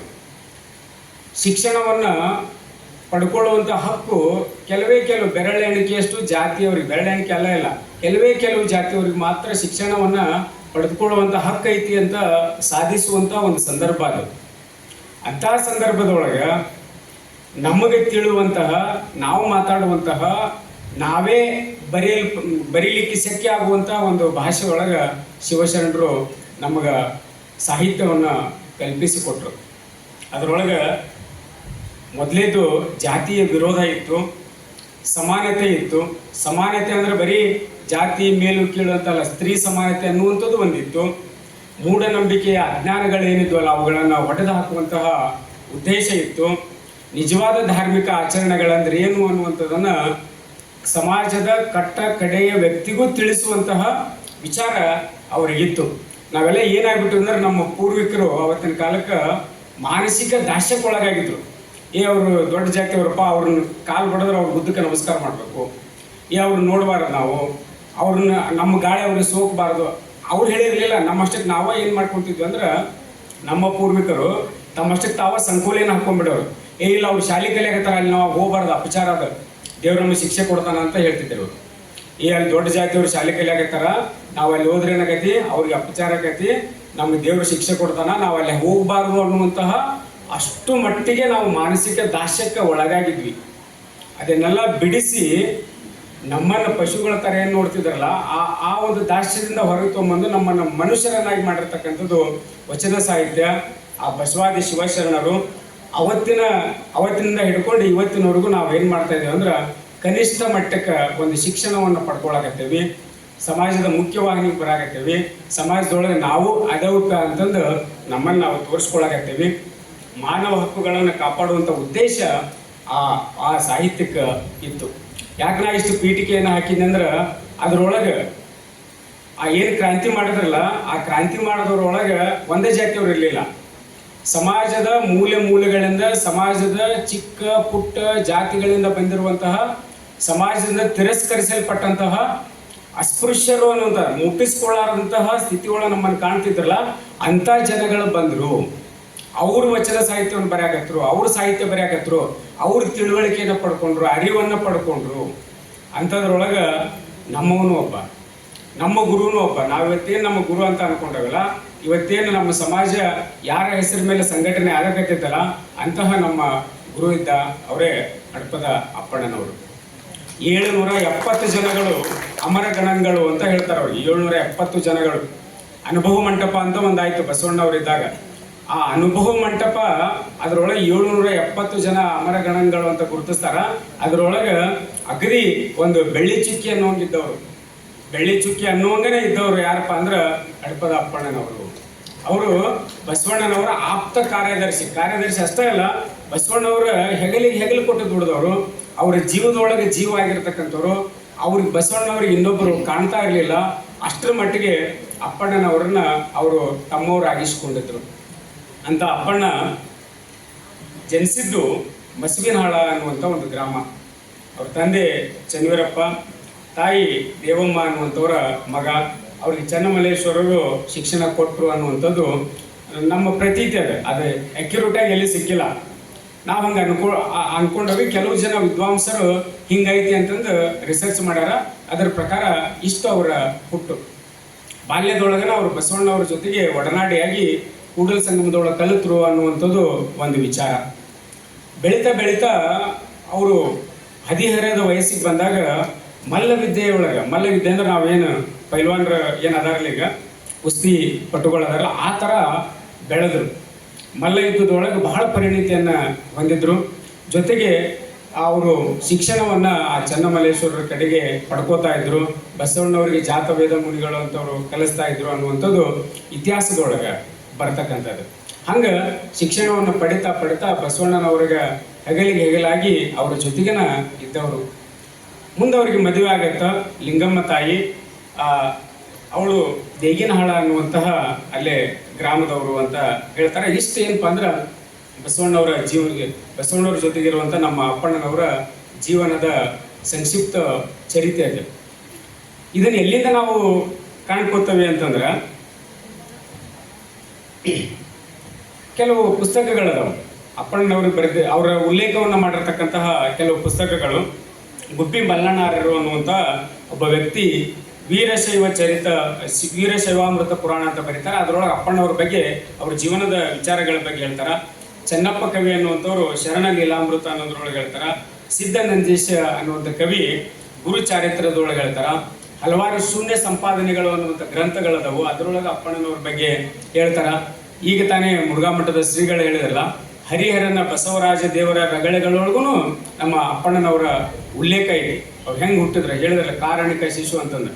ಕಾರಣಿಕ, ಈಗ ಮೈಲಾಲಿಂಗೇಶ್ವರ ಕಾರಣಿಕ ಹೇಳ್ತಾರ ಅಂತಾರಲ್ಲ, ಹಂಗೆ ಕಾರಣಿಕ ಅಂತಂದ್ರೆ ಅವ ದೇವಾಂಶ ಸಂಭೂತ, ದೇವ ಮಾನವ ಅನ್ನುವಂಥದ್ದು. ದೇವ ಮಾನವನ ಥರ ಇರುವಂಥ ಒಂದು ಶಿಶು ಜನನ ಆಯ್ತಂತ ಸಣ್ಣ ಪುಟ್ಟ ಕವಿಗಳೆಲ್ಲ ಹರಿಹರ ತನ್ನ ಬಸವರಾಜ ದೇವರ ರಗಳೆಯೊಳಗೆ ಹೇಳ್ತಾನ ಅನ್ನುವಂಥದ್ದು ಒಂದು ಸತ್ಯ ಸಂಗತಿ ಅದು. ಅಂದ್ರೆ ಅಷ್ಟೊಂದು ಅಪ್ಪಣ್ಣನವರು ಏನಾಗ್ಯಾರ ಅಂದ್ರೆ ನಿಜ ಸುಖಿಯಾಗ್ಯಾರ, ನಿಜ ಶರಣರಾಗ್ಯಾರ ಅಂತ. ಮೊಟ್ಟ ಮೊದಲಿಗೆ ಈ ನಮ್ಮ ಅಪ್ಪಣ್ಣನವರ ವಚನಗಳನ್ನು ಹುಡುಕಿ ಹೆಕ್ಕಿ ತೆಗೆದು ಗುರುತಿಸಿದ್ದು ಇದೇ ಫಗು ಹಳಕಟ್ಟಿಯವರು. ಅವರು ಪ್ರಿಂಟಿಂಗ್ ಪ್ರೆಸ್ಸನ್ನು ಪ್ರಾರಂಭ ಮಾಡಿ ಅದರೊಳಗೆ ಹಲವಾರು ಶಿವಶರಣರ ವಚನಗಳನ್ನು ಹುಡುಕಿ ತೆಗೆದು ಪ್ರಕಟ ಮಾಡ್ಲಿಕ್ಕಂತರು. ಅಂಥ ಸಂದರ್ಭದೊಳಗೆ ಮೊಟ್ಟ ಮೊದಲನೇ ಬಾರಿಗೆ ಹರ್ಡೇಕರ್ ಮಂಜಪ್ಪ ಅನ್ನುವಂಥ ಒಬ್ಬ ಕರ್ನಾಟಕದ ಗಾಂಧಿ ಅಂತ ಕರಿತೇವ್ರು ನಾವು. ಹರ್ಡೇಕರ್ ಮಂಜಪ್ಪನವ್ರು ಏನು ಮಾಡಿದ್ರು ಅಂದ್ರೆ, ಇಂಡಿ ತಾಲೂಕಿನೊಳಗೆ ಹತ್ತರಿಕೆ ಅನ್ನುವಂಥ ಒಂದು ಗ್ರಾಮದೊಳಗೆ ಒಂದು ವಚನಗಳ ಕಟ್ಟು ಸಿಗುತ್ತ, ಒಂದು ಪ್ರತಿ ಸಿಗುತ್ತ. ಆ ಪ್ರತಿಯನ್ನು ಸಂರಕ್ಷಿಸಿ ತಗೊಂಡ್ಬಂದು ಹಳಕಟ್ಟಿಯವ್ರು ಕೊಡ್ತಾರ. ಹಳಕಟ್ಟಿಯವರು ಅವನ್ನೆಲ್ಲವನ್ನೂ ಏನು ಸಂಶೋಧನೆ ಮಾಡಿ ಅವನು ಸಂಸ್ಕರಿಸಿ ತಮ್ಮ ಶಿವಾನುಭವ ಪತ್ರಿಕೆ ಒಳಗೆ ಮೊಟ್ಟ ಮೊದಲನೇ ಬಾರಿಗೆ ನಮ್ಮ ಅಪ್ಪಣ್ಣನವರ ವಚನಗಳನ್ನು ಪ್ರಕಟ ಮಾಡ್ತಾರೆ. ಅದರ ಜೊತೆಗೆ ಬಿಜಾಪುರದೊಳಗೆ ಇನ್ನೊಂದು ಪ್ರತಿ ಸಿಗುತ್ತಾ, ಅದರೊಳಗೆ ಬೇರೆ ವಚನಗಳು, ಅವು ಹಡಪದ ಅಪ್ಪಣ್ಣನವರ ವಚನಗಳು. ಬಸವಪ್ರಿಯ ಕೂಡಲ ಚನ್ನ ಬಸವಣ್ಣ, ಬಸವಪ್ರಿಯ ಕೂಡಲ ಸಂಗನ ಬಸವಣ್ಣ ಅಂತ ಏನು ಬರ್ತಾವಲ್ಲ ವಚನಗಳವೆಲ್ಲ ಅಪ್ಪಣ್ಣನವರು. ಅವರು ಅಲ್ಲೊಬ್ರು ಶಿವಲಿಂಗಪ್ಪ ಮುದ್ದೇಬಿಹಾಳ ಮಾಸ್ತರ್ ಅನ್ನುವಂಥವ್ರು, ಅವ್ರು ಇನ್ನೊಂದು ಪ್ರತಿಯನ್ನು ತಂದು ಕೊಟ್ಟರು. ಅವನ್ನೆಲ್ಲವನ್ನು ಸಂಸ್ಕರಿಸಿ ಅದನ್ನ ಏನು ಮಾಡಿದ್ರು ಅಂದ್ರೆ ಪ್ರಕಟ ಮಾಡಿದ್ರು. ಅಲ್ಲಿಂದ ನಮ್ಮ ಅಪ್ಪಣ್ಣನವರ ವಚನದ ಒಂದು ಏನಂದ್ರೆ ದಾರಿ ಪ್ರಾರಂಭ ಆಯಿತು. ನಾವೆಲ್ಲ ತಿಳ್ಕೊಳಕಾಯ್ತೀವಿ, ನಮ್ಮ ಶರಣರು ಇಂಥವ್ರು ಇದ್ರು ಅಂತ ಆಯಿತು. ಈಗ 100 ವರ್ಷಗಳಿಂದ ನಾವು ಅಪ್ಪಣ್ಣನ ಬಗ್ಗೆ ಅಧ್ಯಯನ ಮಾಡ್ಕೋತಾ ಬಂದ್ವಿ. ಆದರೂ ನಾವು ತಿಳ್ಕೊಂಡದ್ದು ಇಷ್ಟ. ಈಗ ಕಲಬುರಗಿ ಒಳಗೆ ನಮ್ಮದೊಂದು ಕಲಬುರಗಿ ಯೂನಿವರ್ಸಿಟಿ ಒಳಗೆ ಹಡಪದ ಅಪ್ಪಣ್ಣ ಅಧ್ಯಯನ ಪೀಠ ಅಂತ ಐತಿ. ಅಲ್ಲಿಂದ ನನಗನ್ಸಾಯ್ತೈತೆ ಅಲ್ಲಿಂದ ಏನು ಏನಂದ್ರೆ ಯಾವ ರೀತಿಯಾಗಿ ಸಂಶೋಧನೆಗಳಾಗಬೇಕು, ಯಾವ ರೀತಿಯಾಗಿ ಹುಡುಕಿ ತೆಗಿಬೇಕಲ್ಲ ಹಡಪದ ಅಪ್ಪಣ್ಣವ್ರ ಜೀವನವನ್ನು, ಅದು ಅಲ್ಲಿ ಆಗ್ತಾ ಇಲ್ಲ ಏನೋ ಅಂತ ನನಗನ್ಸಿದೆ. ಅಲ್ಲಿಂದ ಅಪ್ಪಣ್ಣನವ್ರ ಬಗ್ಗೆ ಪುಸ್ತಕಗಳ ಪ್ರಕಟ ಆಗಿದ್ದು ನಾನು ನೋಡಿಲ್ಲ. 1-2 ಸಣ್ಣ ಪುಸ್ತಕ ಬಿಟ್ರೆ ಇಲ್ಲಿವರೆಗೂ ಪ್ರಕಟ ಆಗೇ ಇಲ್ಲ. ಹಂಗೆ ಅವರು ಬಹಳಷ್ಟು ಕೆಲಸವನ್ನು ಆ ಅಧ್ಯಯನ ಪೀಠದವರು ಮಾಡಬೇಕಾಗೈತೆ ಅನ್ನುವಂಥದ್ದು. ಇಲ್ಲಿವರೆಗೂ ನಮ್ಗೆ ಅಪ್ಪಣ್ಣನವರ 250ಕ್ಕೂ ಹೆಚ್ಚು ವಚನಗಳು ಸಿಕ್ಕವು. ನಾವೆಲ್ಲರೂ ಸಮಾಜ ಬಾಂಧವರು ಅವರ ಒಂದು ಪ್ರತಿನಾದ್ರೂ, ಒಂದು ವಚನದ ಪುಸ್ತಕನಾದರೂ ನಮ್ಮ ಮನೆಯೊಳಗೆ ಇಟ್ಕೋಬೇಕು. ಏನು ಈ ಲಕ್ಷಿತ ವಚನಗಾರ ಅದಾರಲ್ಲ, ಬಸವಣ್ಣ, ಅಕ್ಕಮಹಾದೇವಿ, ಅಲ್ಲಮ್ಮ ಪ್ರಭು ಇವರೆಲ್ಲರೂ ಅವರೆಲ್ಲ ಲಕ್ಷಿತ ವಚನಕಾರರು. ಅವ್ರ ಬಗ್ಗೆ ಎಲ್ಲ ಕಡೆ ರಿಸರ್ಚ್ ಆಗೈತಿ, ಇನ್ನೂ ಆಗತೈತಿ. ಅವ್ರ ವಚನಗಳನ್ನ ಹೇಳೋದ್ರ ಜೊತೆಗೆ ನಮ್ಮ ಮನೆಯೊಳಗೆ ನಾವು ಅಪ್ಪಣ್ಣನವರ ಮತ್ತು ಲಿಂಗಮ್ಮ ಅವರ ವಚನಗಳನ್ನ ದಿವಸಾನು ಓದಬೇಕು, ಪಾರಾಯಣ ಮಾಡಬೇಕು. ನಾವೇನು ಪೂಜೆ ಮಾಡ್ಕೋತಿರ್ತೀವಿ ಅವಾಗಾದ್ರೂ ಒಂದು ವಚನವನ್ನು ಹೇಳಬೇಕು, ನಮ್ಮ ಮಕ್ಕಳಿಗೆ ಅವುಗಳನ್ನ ಕಲಿಸ್ಬೇಕು. ಲಿಂಗಮ್ಮನವರ 114 ವಚನಗಳು ಸಿಕ್ಕಿರ್ತಕ್ಕಂಥದ್ದನ್ನು ನಾವು ಕಾಣ್ತೇವೆ. ಜೊತೆಗೆ ಬಹಳಷ್ಟು ಶರಣರು ಅಪ್ಪಣ್ಣನವ್ರ ಬಗ್ಗೆ ಎಷ್ಟು ಹೆಮ್ಮೆಯಿಂದ ಹೇಳ್ತಾರ ಅಂತಂದ್ರೆ ಭಾಳ ಹೆಮ್ಮೆ. ನಮಗೆ ಎಷ್ಟು ಹೆಮ್ಮೆ ಐತೆ ಇಲ್ಲ ಬಿಟ್ಟದವ್ರ ಬಗ್ಗೆ ಗೊತ್ತಿಲ್ಲ. ಆದ್ರೆ ದೊಡ್ಡ ಶರಣರು, ದೊಡ್ಡ ಕವಿಗಳು ಅವ್ರ ಬಗ್ಗೆ ಕೆಲವು ಮಾತುಗಳನ್ನು ಹೇಳ್ತಾರೆ. ಎಂತೆಂಥ ಮಾತಂತಂದ್ರೆ ಅವು ಅಂಗಸೋಂಕಿನ ಲಿಂಗದೇವ ಅನ್ನುವ ಒಬ್ಬ ವಚನಕಾರ, ಬಹುದೊಡ್ಡ ವಚನಕಾರ ಅವ್ರು ಹೇಳ್ತಾರ, ಎನ್ನ ಪ್ರಾಣದ ಪರಿಣಾಮವೇ ಶ್ರೀ ಹಡಪದ ಅಪ್ಪಣ್ಣ ದೇವರು ಅಂತ ಹೇಳ್ತಾರ. ಎನ್ನ ಪ್ರಾಣದ ಪರಿಣಾಮವೇ ಅಂದ್ರೆ ನನ್ನ ಜೀವದೊಳಗೆ ನೀ ಅದಿ ಅಂತ ಅರ್ಥ. ಅದು ಎಲ್ಲಿ ಸ್ಥಾನ ಕೊಟ್ರಂದ್ರೆ ತನ್ನ ಹೃದಯದೊಳಗೆ ಅಪ್ಪಣ್ಣನವ್ರಿಗೆ ಸ್ಥಾನ ಕೊಟ್ಟಿರ್ತಕ್ಕಂಥ ಇನ್ನೊಬ್ಬ ಶರಣ ಅಪ್ಪಣ್ಣನವ್ರ ಬಗ್ಗೆ ಹಿಂಗೆ ಹೇಳ್ತಾನ. ಗುಮ್ಮಳಾಪುರದ ಸಿದ್ಧಲಿಂಗ ದೇವರು ಹೇಳ್ತಾರ, ಮಹಾನ್ ದಾರ್ಶನಿಕರವರು ಅವ್ರು ಹೇಳ್ತಾರ, ಎನ್ನ ಪುಣ್ಯದ ಪುಂಜವೇ ಶ್ರೀ ಹಡಪದ ಅಪ್ಪಣ್ಣ ಶರಣರು ಅಂತ ಹೇಳ್ತಾರೆ. ಪುಣ್ಯದ ಪುಂಜ, ತನ್ನ ಪುಣ್ಯವನ್ ಏನ್ ನಾನು ಪುಣ್ಯ ಸಂಪಾದನೆ ಮಾಡೀನಿ ಎಲ್ಲದೂ ಕಾರಣ ಯಾರು? ಅಪ್ಪಣ್ಣ ಅಂತ ಹೇಳ್ತಾರ. ಅಂದ್ರೆ ಎಂಥ ದೊಡ್ಡ ಸ್ಥಾನ ಅಪ್ಪಣ್ಣನವ್ರಿಗೆ ಸಿಕ್ತು ಅನ್ನೋದನ್ನ ನಾವು ತಿಳ್ಕೊಬೇಕು. ಹಾವಿನಾಳದ ಕಲ್ಲಯ್ಯ ಶರಣರು ಅವರು ದಾರ್ಶನಿಕರು, ಅವ್ರು ಹೇಳ್ತಾರ, ಎನ್ನ ಪಶ್ಚಿಮದಲ್ಲಿ ಸ್ವಾಯತ್ತವಾದನಯ ಶ್ರೀ ಹಡಪದ ಅಪ್ಪಣ್ಣ ದೇವರು ಅಂತ ಹೇಳ್ತಾರೆ. ಎನ್ನ ಪಶ್ಚಿಮದಲ್ಲಿ ಸ್ವಾಯತ್ತನಾದನಯ ಅಂದ್ರೆ ಪಶ್ಚಿಮದೊಳಗೆ ಏನು ಹೃದಯ ಇರ್ತೈತಿ, ಮನಸ್ಸಿರುತ್ತ, ಅರ್ಥದಲ್ಲ. ಅಲ್ಲಿ ಏನಾಗ್ಯಾನವ? ಸ್ವಾಯತ್ತ ಆಗ್ಯಾನ. ಅವನನ್ನ ಸ್ವಂತದ ಆಸ್ತಿ ಆಗ್ಯಾನ. ಯಾರೋ ಅಪ್ಪಣ್ಣ ಅಂದ್ರೆ ಅವನನ್ನು ಹಿಡ್ಕೊಂಡು ನನ್ನಲ್ಲಿ ಇಟ್ಕೊಂಡನಿ ಅಂತ ಹಾವಿನಾಳ ಶರಣರು ಹೇಳ್ತಾರೆ. ಇದಕ್ಕೆಲ್ಲ ಕಾರಣ ಅಂದ್ರೆ ಅಪ್ಪಣ್ಣನಲ್ಲಿ ಅವರಲ್ಲಿರ್ತಕ್ಕಂಥ ಜ್ಞಾನ, ಅವರ ವಚನ ಭಂಡಾರ, ಅವರು ಸಾಧಿಸಿರ್ತಕ್ಕಂತಹ ಆ ಜೀವನ ಮೌಲ್ಯಗಳು, ಇವೆಲ್ಲ ಏನಾಗ್ತಾವ ಅಂದ್ರೆ ಕಾರಣ ಆಗ್ತಾವು ಅಂತ ನಾವು ತಿಳ್ಕೊಬೇಕು. ಅದಕ್ಕೆ ಅವರಿಗೆ ನಿಜ ಸುಖಿ ಅನ್ನುವಂಥ ಹೆಸರು ಬರ್ತದೆ. ಯಾವುದೇ ಶರಣನಿಗೂ ನಿಜ ಸುಖಿ ಎಂದಿಲ್ಲ. ನಿಜ ಸುಖಿ ಅಂದ್ರೆ ಏನು? ಕೋಟಿಗಂಟ್ಲೆ ಆಸ್ತಿ ಮಾಡೋದು, ಕಾಣಲಿ ತನಕ ಹೊಲ ಮಾಡೋದು, ತೋಟ ಮಾಡೋದು, ಪಟ್ಟಣ ಹಾರ್ಟ್ ಅಟ್ಯಾಕ್ ಆಗಿ ಸಾಯೋದು, ಇದಲ್ಲ ನಿಜ ಸುಖಿ ಅಲ್ಲ. ಇದು ನಿಜ ಸುಖಿ ಅಂದ್ರೆ ತನ್ನನ್ನು ತಾನು ಲಿಂಗದೊಳಗೆ ಅರ್ಪಣೆ ಮಾಡಿಕೊಂಡು ಇತರರಿಗೆ ಆದರ್ಶವಾಗಿ ಬಾಳ್ತಕ್ಕಂಥ ಒಬ್ಬ ವ್ಯಕ್ತಿ. ತನ್ನನ್ನು ತಾನು ಅರಿತುಕೊಂಡು ಬೇರೆದವರಿಗೆ ಆದರ್ಶ ಆಗಿ ಬಾಳುವಂಥ ವ್ಯಕ್ತಿ ನಿಜ ಸುಖಿ. ಅಂತ ಸುಖ ಯಾರಿಗೆ ಸಿಕ್ಕಿತ್ತು ಅಂದ್ರೆ ಅಪ್ಪಣ್ಣನವ್ರಿಗೆ ಸಿಕ್ಕಿತ್ತು ಅಂತ. ಇನ್ನು ನಮ್ಮ ವೃತ್ತಿ ಬಗ್ಗೆ ವಿಚಾರಗಳು ಬರ್ತವೆ. ಅಪ್ಪಣ್ಣ ಇಂಥ ವೃತ್ತಿ ಮಾಡ್ತಿದ್ದ ಅಂತ ಕೆಲವು ಮಂದಿ, ಇಂಥ ವೃತ್ತಿ ಮಾಡ್ತಿದ್ದ ಅಂತ ಕೆಲವು ಮಂದಿ. ಅವ್ರು ಯಾವ್ದಾರ ವೃತ್ತಿ ಮಾಡಲಿ, ಅವ್ರು ನಮಗೇನು ಗುರು ಅಷ್ಟೇ. ಬೇಕಾದ ವೃತ್ತಿ ಮಾಡಲಿ. ನಾವು ಹಡಪದವ್ರು ಬರೀ ನಮ್ದು ವೃತ್ತಿನ ಮಾಡ್ಬೇಕಂತ ಹೇಳಿದ್ವಿ. ನಾವು ಸಮಾಜದ ಮುಖ್ಯವಾಗಿ ಬರ್ಬೋದಲ್ಲ. ಹಡಪದ ಅಂತ ಇದ್ದ ತಕ್ಷಣ ಹಡಪದಪ್ಪನವ್ರು ಇದೇ ವೃತ್ತಿ ಮಾಡ್ತಿದ್ರು ಅಂತ ಹೇಳೋದು ಕಷ್ಟ ಸಾಧ್ಯ, ಭಾಳ ಕಷ್ಟ ಆಗುತ್ತೆ. ಅಲ್ಲೇನಂದ್ರೆ ಒಂದು ಶಬ್ದ ಬರುತ್ತೆ ಡಿಕ್ಷನರಿ ವರ್ಡ್ ಇದೆ, ಅದಕ್ಕೆ ಹಡಪ ಅಂತ ಕರೀತಾರ. ಅದೇನಂದ್ರೆ ಮೂಲತಃ ಅಲ್ಲಿ ಬಿಜಾಪುರ ಭಾಷೆ ಒಳಗೆ, ಆ ಕಡೆ ಬಸವ ಕಲ್ಯಾಣ ಭಾಷೆ ಒಳಗೆ ಚಂಚಿ ಅಂತ ಕರೀತಾರೆ. ಆಡು ಭಾಷೆ ಒಳಗೆ ಚಂಚಿ ಅಂತ ಕರೀತಾರ. ಅದ್ರ ನಿಜವಾದ ಹೆಸರು ಸಂಚಿ. ಸಂಚಿ ಅಂದ್ರೆ ಏನು? ಅಡಿಕೆಯಲ್ಲಿ ಇಡ್ತೇವಲ್ಲ ನಾವು, ಅಡಿಕೆಯಲ್ಲಿ ಇಟ್ಕೊಳ್ಳುವಂಥ ತಾಂಬೂಲವನ್ನು ಇಟ್ಕೊಳ್ಳುವಂಥ ಚೀಲ, ಅದು ಸಂಚಿ ಅಂತ ಕರೀತಾರ. ಈಗ ನೋಡ್ರಿ, ಸಂಚಿ ಹೊನ್ನಮ್ಮ ಅಂತ ಒಬ್ಬ ಮೈಸೂರು ಮಹಾರಾಜರಿಗೆ ವಿಳ್ಯದೆಲೆಯನ್ನು ಕೊಡುವಂಥ ಒಂದು ಕಾಯಕ ಅವಳು, ಸಂಚಿ ಹೊನ್ನಮ್ಮ ಅಂತಾನೆ ಹೆಸರು ಅವಳು. ಅಧಿಬದಯ ಧರ್ಮ ಅಂತ ಒಂದು ಕೃತಿ ಬರೀತಾರೆ ಅವರು. ಅದು ಸಂಚಿ. ಆ ಸಂಚಿ ಅಂದ್ರೆ ಎಲ್ಲಡಿಕೆ ಇಡುವಂಥ ಚೀಲ. ಅದ್ರ ಮೇಲೆ ಹೇಳ್ಬೋದು ಅಪ್ಪಣ್ಣವರು ಬಸವಣ್ಣನವರಿಗೆ ಮತ್ತು ಇತರರಿಗೆ ವಿಳ್ಯದೆಲೆಯನ್ನು ಕಟ್ಟಿಕೊಡುವಂಥ ಒಂದು ಕಾಯಕ ಮಾಡ್ತಾ ಇದ್ರು ಅಂತ. ಇದು ಒಂದು. ಇನ್ನೊಂದು ಹಡಪ ಅಂದ್ರೆ ಏನಂತಂದ್ರೆ ಈ ಕ್ಷೌರಿಕ ವೃತ್ತಿಯನ್ನು ಮಾಡ್ತಕ್ಕಂತಹ ಏನು ವಸ್ತುಗಳಿರ್ತಾವಲ್ಲ ಅವುಗಳನ್ನ ಇಟ್ಕೊಂಡು ಸಂಗ್ರಹಿಸಿಡುವಂಥ ಒಂದು ಚೀಲ ಅಂತಾನೆ ಹೇಳ್ತಾರೆ. ಆ ವೃತ್ತಿಯನ್ನು ಮಾಡ್ತಾ ಇರ್ಬೋದು ಅನ್ನುವಂಥದ್ದು. ವೃತ್ತಿ ಯಾವುದೇ ಇರಲಿ, ಅದರ ಪ್ರವೃತ್ತಿಯಿಂದ ಅಪ್ಪಣ್ಣ ಮಹಾನ್ ಶರಣ, ಅನುಭಾವಿ, ಮಹಾನುಭಾವಿ. ಆ ಇಡೀ ಅನುಭವ ಮಂಟಪವನ್ನ ತನ್ನ ಒಂದು ಗತ್ತಿನೊಳಗೆ ಹಿಡ್ಕೊಂಡು, ತನ್ನೊಳಗೆ ಹಿಡ್ಕೊಂಡು, ಚುಕ್ಕಾಣಿಯನ್ನು ಹಿಡಿದು ಅದನ್ನು ನಡೆಸ್ಕೊಂಡು ಹೋಗ್ತಾ ಇದ್ದ ಅಪ್ಪಣ್ಣ, ಮಹಾನುಭಾವಿ. ಆ ಅನುಭವ ಮಂಟಪದೊಳಗೆ ಏನು ಓಡಾಡ್ತಿದ್ರಲ್ಲ ದಿವ್ಯ ಚೇತನ, ಆ 770 ಅಮರಂಗಳೊಳಗನ ಬೆಳ್ಳಿ ಚುಕ್ಕಿ ಹಂಗೆ ಓಡಾಡ್ತಾ ಇದ್ದ ಅಪ್ಪಣ್ಣ. ಇದ್ರನ ಅನುಭವ ಮಂಟಪ ಅನ್ನುವಂಥ ಒಂದು ವಿಚಾರ ಬಂದುಬಿಟ್ಟಿತ್ತು. ಅಷ್ಟೊಂದು ಅದ್ಭುತವಾಗಿರುವಂಥ ಒಬ್ಬ ವ್ಯಕ್ತಿ. ಮುಂದುವರೆದು ಕೆಲವು ಜನ ಹೇಳ್ತಾರ, ಕೆಲವು ವಚನಗಳೊಳಗೆ ಅಪ್ಪಣ್ಣ ಅರಸರು ಅಂತ ಬರುತ್ತಾ. ಅರಸರು ಅಂದ್ರೆ ನಾವೇನು ತಿಳ್ಕೊತೇವೆ? ರಾಜರು ಅಂತ ತಿಳ್ಕೊತೇವೆ.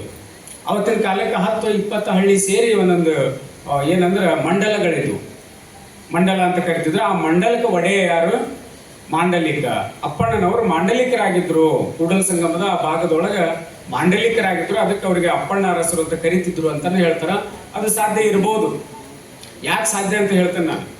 ಈ ಕಲಿಚೂರಿ ನಮ್ಮ ಬಿಜ್ಜಳ ಇದ್ನಲ್ಲ, ಬಿಜ್ಜಳ ಅವನ ನಿಜವಾದ ಜಾತಿ ಅದಂದ್ರೆ ಕ್ಷೌರಿಕ ಜಾತಿ. ನಮ್ಮ ಜಾತಿ ಅವನು ಬಿಜ್ಜಳ ಮಹಾರಾಜ.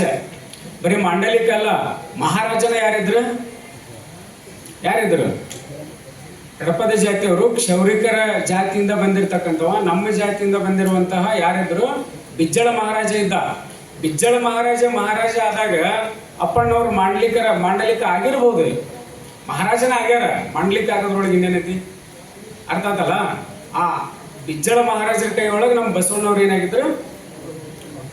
ಪ್ರಧಾನಮಂತ್ರಿ ಆಗಿದ್ರು. ಅರ್ಥ ಆತಲ್ಲ? ಅಪ್ಪಣ್ಣನವರು ಅವ್ರಿಗೆ ಆಪ್ತರಾಗಿದ್ರು. ಹಿಂಗ ಇದು ಸಾಧ್ಯ ಐತಿ. ಮಾಂಡಲಿಕರಾಗಿ ಅವರು ಕೆಲಸ ಮಾಡಲಿಕ್ಕೆ ಸಾಧ್ಯ ಐತಿ. ಆ ಗಿರೀಶ್ ಕಾರ್ನಾಡ್ ಅವ್ರದ್ದು ಒಂದು ನಾಟಕ ಬರುತ್ತೆ, ತಲೆದಂಡ ಅಂತ. ಗಿರೀಶ್ ಕಾರ್ನಾಡ್ ನಮ್ಮ ಜ್ಞಾನಪೀಠ ಪ್ರಶಸ್ತಿಯನ್ನು ಪಡ್ಕೊಂಡಿರ್ತಕ್ಕಂಥ ಒಬ್ಬ ಕವಿಗಳು. ಅವ್ರದ್ದು ತಲೆದಂಡ ಅಂತ ಒಂದು ನಾಟಕ ಬರುತ್ತೆ. ಅದ್ರೊಳಗೆ ಬಿಜ್ಜಳ ಯಾವ ಜಾತಿ ಅವ, ಆ ಬಿಜ್ಜಳ ಯಾವ ರೀತಿಯಾಗಿ ಮಾತಾಡ್ತಾನ, ಹೆಂಗಿತ್ತು, ವೃತ್ತಿಯಿಂದ ಏನಾಗಿದ್ದ, ಪ್ರವೃತ್ತಿಯಿಂದ ಏನಾಗಿದ್ದ, ಆ ಎಲ್ಲ ವಿಚಾರಗಳನ್ನ ಅಲ್ಲಿ ನಾವು ಕಾಣ್ತೇವೆ. ಅಂದ್ರೆ ಬಿಜ್ಜಳ ಮಹಾರಾಜ, ಕಲಿಚೂರಿ ಮಹಾರಾಜ ಇದ್ನಲ್ಲ, ಅವ ಈ ಜಾತಿಗೆ ಸೇರಿದ್ರಿಂದ ಅವನು ಅಪ್ಪಣ್ಣನ ಮಾಂಡಲಿಕನಾಗಿರ್ಲಿಕ್ಕೆ ಸಾಧ್ಯ ಐತಿ ಅನ್ನೋದನ್ನ ನಾವು ತಿಳ್ಕೋಬೇಕು. ಇತಿಹಾಸದೊಳಗೆ ನಾವೇನು ಇತಿಹಾಸವನ್ನ ಕೆದಕಿ ನೋಡಿದಾಗ ಮೂರು ಅತಿ ಮುಖ್ಯ ಘಟನೆಗಳಿಗೆ ಅಪ್ಪಣ್ಣವ್ರು ಕಾರಣ ಆಗ್ತಾರ. ಅಲ್ಲೇ ಅವರು ಉದಾಹರಣೆ ಆಗ್ತಾರ, ನಿದರ್ಶನ ಆಗ್ತಾರ. ಮೂರು ಮುಖ್ಯ ಘಟನೆಗಳು ಯಾವಂದ್ರೆ, ಈ ಅಲ್ಲಮ್ಮ ಪ್ರಭುದೇವರು ಎಲ್ಲೋ ಇರ್ತಕ್ಕಂಥವ್ರು, ನಾಡಾಡಿ ಅವರು ಊರಿಂದ ಊರಿಗೆ ಅಲಿತಾ ಇದ್ರು. ಅಲ್ಲಮ್ಮ ಪ್ರಭುಗಳು ಮಹಾ ಮೇಧಾವಿ. ಅವರು ಈ ಅನುಭವ ಮಂಟಪದ ಶೂನ್ಯ ಪೀಠದ ಅಧ್ಯಕ್ಷರಾಗಲಿ ಅಂತ ಬಸವಣ್ಣವರು ಎಷ್ಟೋ ವರ್ಷಗಳಿಂದ ಕಾಯ್ತಾ ಇರ್ತಾರೆ. ಅಲ್ಲಿ ಅವ್ರು ಬರೋದಂದ್ರೆ ಯಾರು ಅಧ್ಯಕ್ಷರಾಗಿರ್ಲಿಲ್ಲ, ಅದಕ್ಕೆ ಪೀಠಾಧಿಪತಿನೇ ಆಗಿರ್ಲಿಲ್ಲ. ಅವ್ರು ಬರಲಿ ಅಂತ ಕಾಯ್ತಾ ಇರ್ತಾರ. ಅಂತ ಅಲ್ಲಮ್ಮ ಪ್ರಭುಗಳು ಸಿದ್ದರಾಮರೊಡನೆ ಕಲ್ಯಾಣಕ್ಕೆ ಬಂದರು. ಬಸವಣ್ಣನ ಬಾಗಿಲು ಮುಂದೆ ನಿಲ್ತಾರ. ಆಗ ಬಸವಣ್ಣವರು ಪೂಜೆ ಮಾಡ್ತಾ ಇದ್ರು, ಧ್ಯಾನಸ್ಥರಾಗಿದ್ರು. ಅವಾಗ ಹೊರಗಡೆ ಪ್ರಭುದೇವರು, ಒಳಗಡೆ ಬಸವಣ್ಣವರು, ಅವರಿಬ್ಬರ ನಡುವೆ ಸಂಪರ್ಕವನ್ನು ಏರ್ಪಡಿಸ್ಬೇಕು. ಇದು ಇತಿಹಾಸದೊಳಗೆ ಭಾಳ ಚಂದ ಎಲ್ಲರೂ ಹೇಳ್ತಾರೆ, ಎಲ್ಲ ಕವಿಗಳು ಹೇಳ್ತಾರೆ, ಯಾವ ಪುಸ್ತಕದೊಳಗೆ ಬಂದಂತ ಎಲ್ಲರೂ ಹೇಳ್ತಾರೆ. ಅವ್ರ ನಡುವೆ ಸಂಪರ್ಕವನ್ನು ಏರ್ಪಡಿಸ್ಬೇಕು ಅಂತ ಒಂದು ಸುಸಂದರ್ಭ. ಈಗ ಇವರು ಧ್ಯಾನಸ್ಥರಾಗ್ಯಾರ. ಅವರು ಅಲ್ಲಮ್ಮ ಪ್ರಭುಗಳು ಅಂದ್ರೆ ಒಂಥರ ದುರ್ವಾಸರಿದ್ದಂಗೆ, ಅವರು ಸಿಟ್ಟು ಮನುಷ್ಯ. ಅವ್ರನ್ನ ಸಮಾಧಾನ ಮಾಡಬೇಕು, ಇವನ್ನೂ ಎಬ್ಬಿಸ್ಬೇಕು. ಇಬ್ಬರನ್ನ ಹೆಂಗೆ ಸಂಪರ್ಕ ಮಾಡಬೇಕು? ಇಬ್ಬರು ಮಹಾನ್ ಮೇಧಾವಿಗಳು. ಅಂತಹ ಸಂದರ್ಭವನ್ನು ಅಪ್ಪಣ್ಣವರು ಬಹಳ ಸುಲಲಿತವಾಗಿ ನೀರು ಕುಡ್ದಂಗೆ ಅದನ್ನು ಮುಗಿಸ್ತಾರ. ಅವ್ರು ಅದನ್ನ ಸಂಪರ್ಕವನ್ನು ಏರ್ಪಡಿಸ್ಬೇಕಾದ್ರೆ ಇಬ್ಬರ ಮೇಧಾವಿಗಳ ನಡುವೆ ಇನ್ನೊಬ್ಬ ಮೇಧಾವಿಗೆ ಮಾತ್ರ ಸಾಧ್ಯ, ಮೂರ್ಖನಿಗೆ ಸಾಧ್ಯ ಇಲ್ಲ. ಇನ್ನೊಬ್ಬ ಮೇಧಾವಿಗೆ ಮಾತ್ರ ಸಾಧ್ಯ. ಅಂತ ಮೇಧಾವಿ ಅಪ್ಪಣ್ಣವ್ರು ಆಗಿರ್ತಾರಲ್ಲಿ. ಹೇಳ್ತಾರ, ಅವರು ಹೊರಗಡೆ ಬಂದು ನಿಂತ್ಕೊಂಡಾಗ, ಅಲ್ಲಮ್ಮ ಪ್ರಭುಗಳು ಬಂದು ನಿಂತ್ಕೊಂಡಾಗ ಬಸವಣ್ಣವ್ರಿಗೆ ತಿಳಿಯುವಂಗೆ ಹೇಳ್ತಾರೆ ಒಂದು ವಚನದೊಳಗೆ, ದೇವ ಮಹಾಪ್ರಸಾದ ಒಂದು ಸುದ್ದಿ ತಂದನಿ. ಕಂಗಳಲ್ಲಿ ಕರುಳಿಲ್ಲ, ಕಾಯದಲ್ಲಿ ಹೊರೆ ಇಲ್ಲ, ನುಡಿಯಲ್ಲಿ ತಡೆ ಇಲ್ಲ, ನಡೆಯಲ್ಲಿ ಗತಿ ಇಲ್ಲ. ಇದೆಂತಹ ಸುಳುವು. ನಾನು ಕ್ಲೂ ಸುಳು ಕೊಡಾಗತ್ತೇನೆ. ಇದೆಂಥ ಸುಳುವು ಎಂದರಿಯೇ ಬಸವಣ್ಣ, ನಿನಗೆ ಗೊತ್ತಿಲ್ಲನ? ಬಂದವ್ರು ಯಾರಂತ ಗೊತ್ತಿಲ್ಲನೋ? ಅವ್ರ ಕಾಯದೊಳಗೇನಿಲ್ಲ, ಹೊರೆ ಇಲ್ಲ, ಕಂಗಳಲ್ಲಿ ಕರುಳಿಲ್ಲ, ನುಡಿಯಲ್ಲಿ ತಡೆ ಇಲ್ಲ, ನಡೆಯಲ್ಲಿ ಗತಿ ಇಲ್ಲ. ಇದೆಂತಹ ನಿಲುವೆಂದು ತಿಳಿಯಬಾರದೆ? ನಿನಗೆ ಗೊತ್ತೈತಿ, ಯಾಕೆ ಎಚ್ಚರಾಗಬಾರ್ದು? ಮರುಳಿಲ್ಲದ ಮರಳು, ಅವ್ರು ಮರಳು ಅಲ್ಲವರು, ಆದರೂ ಮರಳು ಥರ ಅದಾರ. ಅರಿವಿಲ್ಲದ ಅರಿವು, ಬಸವ ಪ್ರಿಯ ಕೂಡಲ ಚನ್ನ ಸಂಗಯ್ಯನ ಬರುವು ಕೌತುಕವಾಯಿತು, ಚಿತ್ತೈಸಯ್ಯ ಸಂಗನ ಬಸವಣ್ಣ ಅಂತ ಈ ಕಡೆ ಹೇಳ್ತಾರೆ. ಈ ಒಂದು ವಚನದ ಮುಖಾಂತರನ ಬಸವಣ್ಣ ಬಂದವ್ರು ಯಾರು, ಎತ್ತ ನಾ ಹೆಂಗೆ ನಡ್ಕೋಬೇಕು ಅಂತ ಎಚ್ಚರ ಆಗಿ ಮುಂದೆ ಹೋಗಿ ಅವರಿಬ್ಬರ ನಡುವೆ ಒಂದು ಸೇತುವೆ ಏರ್ಪಡತ್ತ. ನೆನೆಸಿದ್ದು ಯಾರನ್ನ ಅಂದ್ರೆ ಅವರು, ಅದು ಅಪ್ಪಣ್ಣವ್ರನ್ನ. ಏನೆಂದು ನಮಿಸುವೆನಯ್ಯ, ಬೆರೆಸಿ ಬೇರಿಲ್ಲದಪ್ಪ ಮರುಳ ಶಂಕರ ದೇವರ ನಿಲುವು, ಪ್ರಭುದೇವರು ಸಿದ್ದರಾಮೇಶ್ವರರು ಹಡಪದ ಅಪ್ಪಣ್ಣನಿಂದ ಕಂಡು ಎನ್ನ ಜನ್ಮ ಸಫಲವಾಯಿತಯ್ಯ ಕೂಡಲ ಸಂಗಮ ದೇವ. ಅಲ್ಲಿ 4 ಜನ ಅದಕ್ಕೆ ಏನಾಗಿದ್ದಾರೆ ಅಂದ್ರೆ ನಿದರ್ಶನ ಆಗಿದ್ರು. ಮರುಳ ಶಂಕರ ದೇವರ ವೇಷದೊಳಗೆ ಬಂದಿರತಕ್ಕಂಥವ್ರವರು ಅಲ್ಲಮರು ಪ್ರಭುದೇವರನ್ನ, ಸಿದ್ದರಾಮರನ್ನ ಕಂಡು ನನಗೇನಾಗೈತಿ ಸಂತೋಷ ಆಗೈತಿ. ಇದಕ್ಕೆ ಕಾರಣ ಯಾರು? ಹಡಪದ ಅಪ್ಪಣ್ಣ ಕಾರಣ ಆಗ್ಯಾನ. ಅವನಿಂದ ನನ್ನ ಜನ್ಮ ಏನಾಗೈತಿ ಸಫಲ ಆಯಿತು ಅಂತ ಹೇಳ್ತಾರೆ. ಅಲ್ಲಮ್ಮ ಪ್ರಭು ಸಿದ್ದರಾಮಯ್ಯರಿಂದಲ್ಲ, ಯಾರಿಂದ? ಅಪ್ಪಣ್ಣನಿಂದ ನನ್ನ ಜನ್ಮ ಸಫಲ ಆಯಿತು ಅನ್ನುವಂಥ ವಿಚಾರವನ್ನ ಸ್ವತಃ ಬಸವಣ್ಣನವರ ಹೇಳ್ತಾರ. ಅವಾಗ ನಾವು ತಿಳ್ಕೊಬೇಕು ಏನಂದ್ರೆ ಅಪ್ಪಣ್ಣನ ಎಂಥ ಸ್ಥಾನದೊಳಗೆ ನಿಂತು ಅವ್ರಿಗೆ ಎಂಥ ಸ್ಥಾನ ಕೊಟ್ಟಿದ್ರೆ ಇವ್ರು ಎಂಥ ಸ್ಥಾನದೊಳಗೆ ನಿಂತ್ಕೊಂಡು ಕೆಲಸ ಮಾಡ್ತಿದ್ರು ಅಂತ ತಿಳ್ಕೊಬೇಕು. ಮುಂದೆ ಇವೆಲ್ಲ ಆಯಿತು, ಎಷ್ಟೋ ವರ್ಷಗಳ ಕಾಲ ಅನುಭವ ಮಂಟಪ ನಡೀತೈತಿ. ಮುಂದೆ ಅಲ್ಲಮ್ಮ ಪ್ರಭುಗಳು ಬಿಟ್ಟು ಮತ್ತೆ ನಾಡಾಡಿಯಾಗಿ ಹೋಗ್ತಾರ. ಮತ್ತು ಸುಮಾರು 12-13 ವರ್ಷ ಬಿಟ್ಟು ವಾಪಸ್ಸು ಒಬ್ಬ ರೋಗಿಯ ವೇಷದೊಳಗೆ ಕಲ್ಯಾಣಕ್ಕೆ ಬಂದಾಗ ಕಲ್ಯಾಣದೊಳಗೆ ಯಾರೋ ಅವ್ರನ್ನ ಯಾವ ಶರಣರು ಅವ್ರಿಗೆ ಗೊತ್ತಿಡಂಗಿಲ್ಲ. ಗೊತ್ತಿಡದವ್ರು ಯಾರಂದ್ರೆ ಅಪ್ಪಣ್ಣನವರು ಮಾತ್ರ. ಯಾಕಂದ್ರೆ ಅಷ್ಟೊಂದು ಕುಶಾಗ್ರಮತಿ ಮತ್ತು ಸೂಕ್ಷ್ಮಮತಿ ಆಗಿದ್ರು ಯಾರು? ಅಪ್ಪಣ್ಣನವರು. ಅವ್ರನ್ನ ಗುರುತಿಸಿ ಅವ್ರನ್ನ ಕರೆ ತರುವಂಥ ಕೆಲಸ ಮಾಡ್ತಾರ. ಇದು 2ನೇ ಘಟನೆ. ಇನ್ನೊಂದು, ಈ ಕಲ್ಯಾಣ ಕ್ರಾಂತಿ ಆಗ್ಬಿಡ್ತು. ಮದುವೆಯ ಈ ಹರಳಯ್ಯನವರ ಒಂದು ಘಟನೆ, ಆ ಏನು ಮದುವೆ ಆಯಿತು, ಕ್ರಾಂತಿ ಆಯಿತು. ಎಷ್ಟೋ ಜನ ಶರಣರನ್ನು ಆನೆಕಾಲೆ ಹಾಕಿ ತುಳಿಸಿದ್ರು, ಎಳೆಸಿದ್ರು. ಎಲ್ಲರೂ ಆ ಕಡೆ ಈ ಕಡೆ ಹೊಂಟಿದ್ದು ಹೆದರಿ ಅಲ್ಲ. ಶರಣರ ಕಲ್ಯಾಣ ಬಿಟ್ಟು ಹೊಂಟಿದ್ದು ಎದಕ್ಕಲ್ಲ?